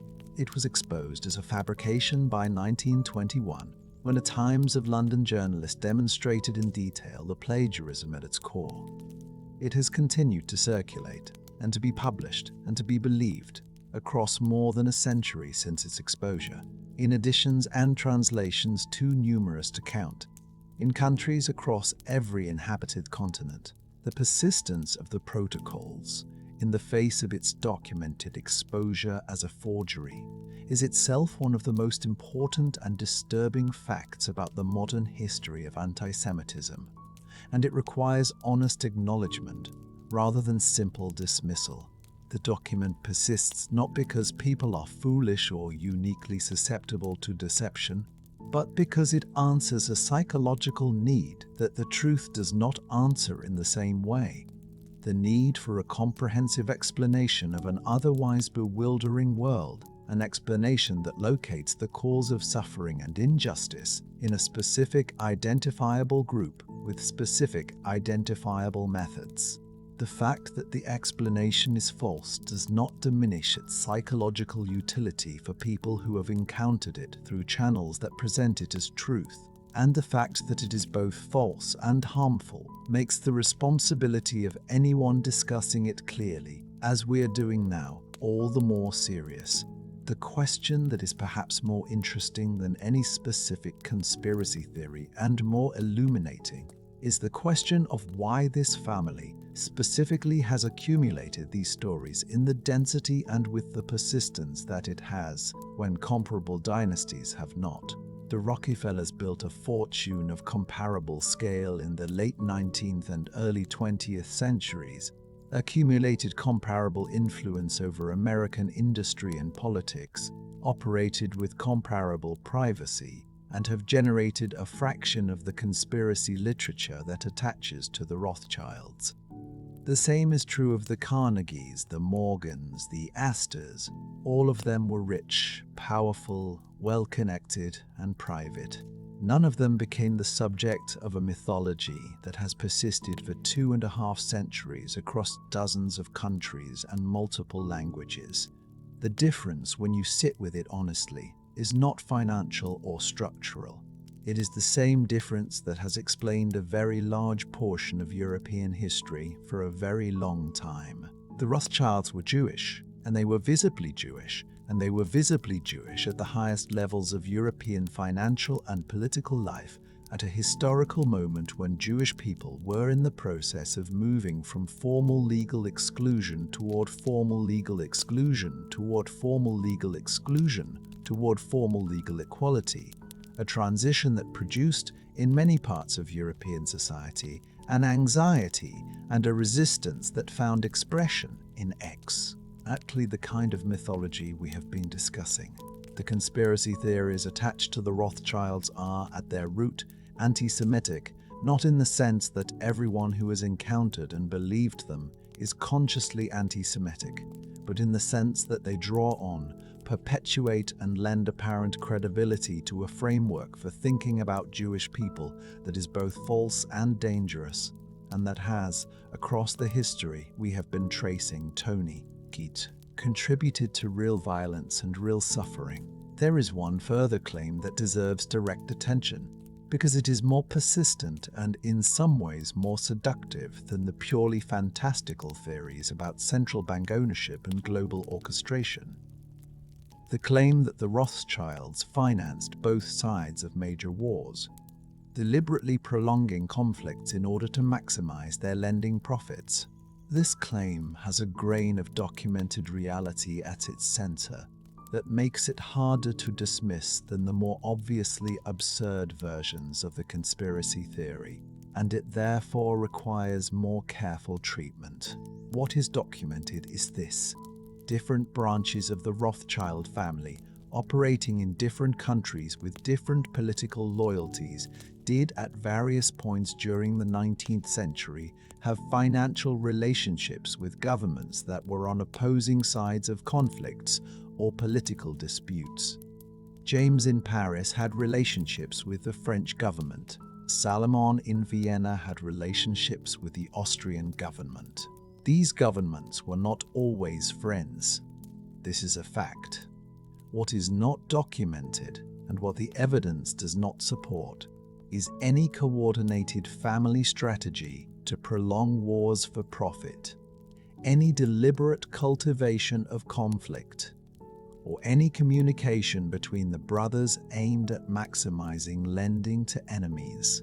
The family's own correspondence, the portions of it that have been opened to researchers, shows brothers who worried about war, who understood that major conflicts disrupted the financial markets on which their business depended, and who used their influence in the directions of peace and stability wherever they could, not because they were saintly, but because peace was, for a family that held sovereign debt across multiple nations, a more profitable condition than war. The claim about financing both sides is, in other words, a case where the conspiracy theory has identified a real structural feature of the Rothschild position, their transnational presence and their relationships with multiple governments simultaneously, and has drawn from it a conclusion that the evidence does not support. The real question, which is more interesting and more honest than the conspiracy version, is whether the family's very existence as a creditor to multiple states gave those states a form of financial interdependence that made certain conflicts more manageable and others less likely. The answer to that question is genuinely uncertain, and it is the kind of uncertainty that serious historians sit with rather than resolve. The question of whether the family could do more to counter these theories, through litigation or through more aggressive public engagement, is one that people sometimes raise, and the family's stated position that legal action would give the theories more oxygen than dignified silence is a coherent position that reflects a genuine strategic judgment about how these things tend to work. It is also a position that some critics find insufficiently satisfying, arguing that the scale of the harm done by the most extreme versions of these theories justifies a more active response regardless of the strategic costs. We do not know which position is correct, And that uncertainty is itself part of the open landscape of questions that this story leaves behind it. There are also questions that are genuinely open in ways that do not involve conspiracy at all. And they deserve acknowledgement alongside the debunked claims.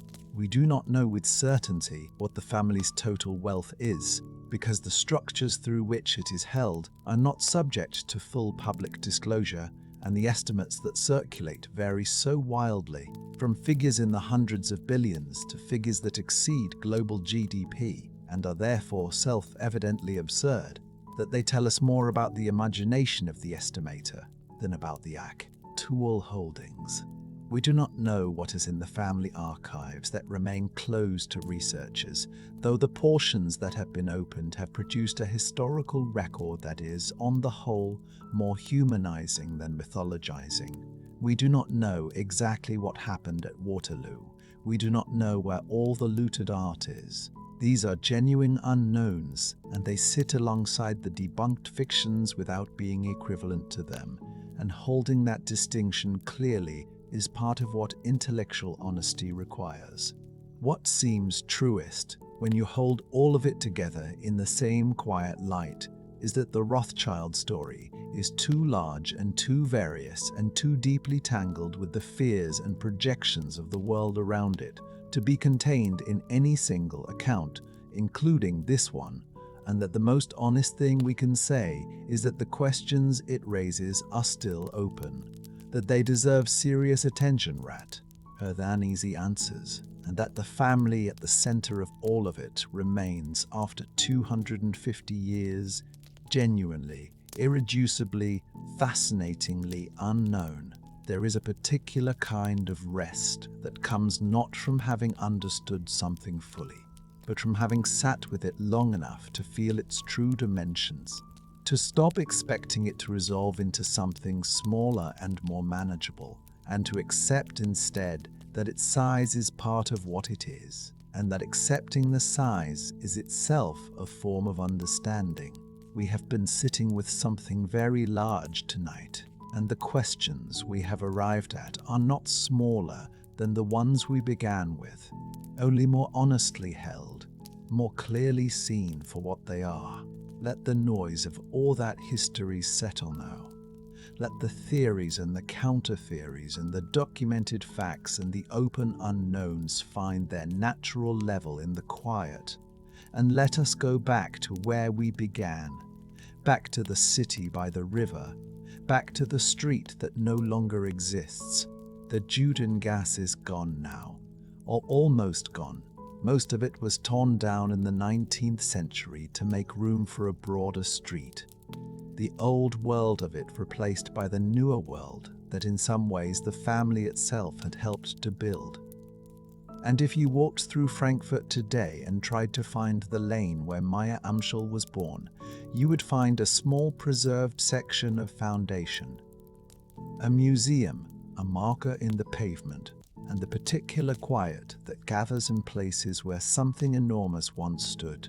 What I find myself thinking about when I think about that street is not the wealth that came after it, not the network or the banking houses or the loans to emperors, but the gates that were locked at nightfall, and what it meant to be born inside them, and what it must have taken, generation after generation, to keep building in a world that kept insisting you did not fully belong to.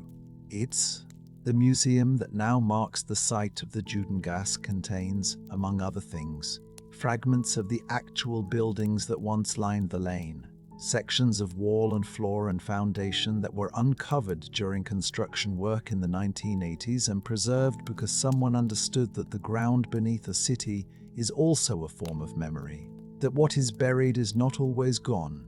There are objects in the museum's collection that belonged to the families who lived in the lane across the centuries it existed. Ordinary objects, the kind that accumulate in any household where people are going about the daily work of living, and their ordinariness is part of what makes them moving. The reminder that the people who lived in that locked street were people in the fullest and most unremarkable sense, people who ate and slept and argued and celebrated and worried about their children and got old and died, and who did all of this in a space that the city around them had defined as the limit of what they were permitted to be. The Judengasse as a physical structure existed for roughly 300 years, from the middle of the 16th century until the early 19th, when the gates were finally opened as part of the legal emancipation of Frankfurt's Jewish community. 300 years is a long time, long enough for many generations to be born, to grow up, to build whatever lives the walls permitted, to grow old and die within the same few hundred yards that their grandparents had inhabited. The Rothschild family was not unusual in this respect. It was not a family that experienced the Judengasse differently from its neighbors, simply because of what one of its sons would eventually become. Mayer's childhood was the childhood of the lane, shaped by the same constraints and the same textures and the same community rhythms that shaped every other child who grew up there. The extraordinariness came later, and it came from choices made within a context of confinement that we should not romanticize and should not diminish. Mayer Amschel was born into that limit. He grew up inside it. He built his relationship with Prince Wilhelm from inside it, carried his coin catalogues to the court at Hanau and back again, wrote his careful letters, taught his sons, and died in the house where he had been born, which was also the house where his father had been born, and his father before that. The limit was real. The gates were real. The laws that kept his community behind them were real and enforced and backed by the full authority of the city and the empire that contained it. And yet something happened in that street, something that was not supposed to happen there, something that the entire architecture of exclusion had been designed to prevent, and it happened anyway, quietly and incrementally and over decades, through the application of patience and intelligence and the particular stubborn refusal to accept that a locked gate is the same as an absolute ceiling. There is no lesson in this, or rather, there is something that feels like it wants to become a lesson, wants to resolve into a statement about human possibility or the limits of oppression or the power of determination. And I want to resist that resolution because the story we have spent this evening with is too complicated and too honest to bear the weight of a lesson without losing something essential. What happened to Mayer's descendants was not only triumph, it was also loss, targeted destruction, the systematic attempt of a modern state to erase not only their wealth, but their existence. What they built was extraordinary. What was done to them was also extraordinary. What was done to them was also extraordinary, in the darkest possible sense of that word. Both things are true, and they do not cancel each other out. And a story that tried to resolve them into a single meaning would be a smaller and less honest story than the one we have been telling.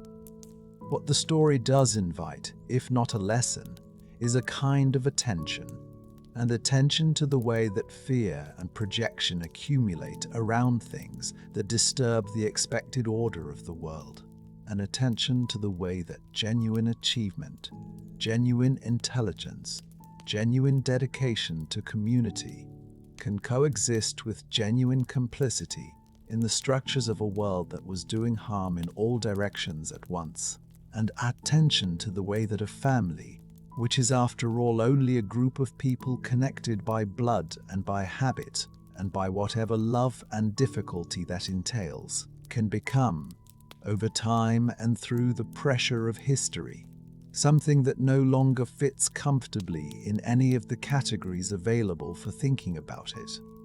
Victim and beneficiary, symbol and reality, target of the worst impulses of a civilization, and participant in some of the same civilization's most ordinary mechanisms of exploitation.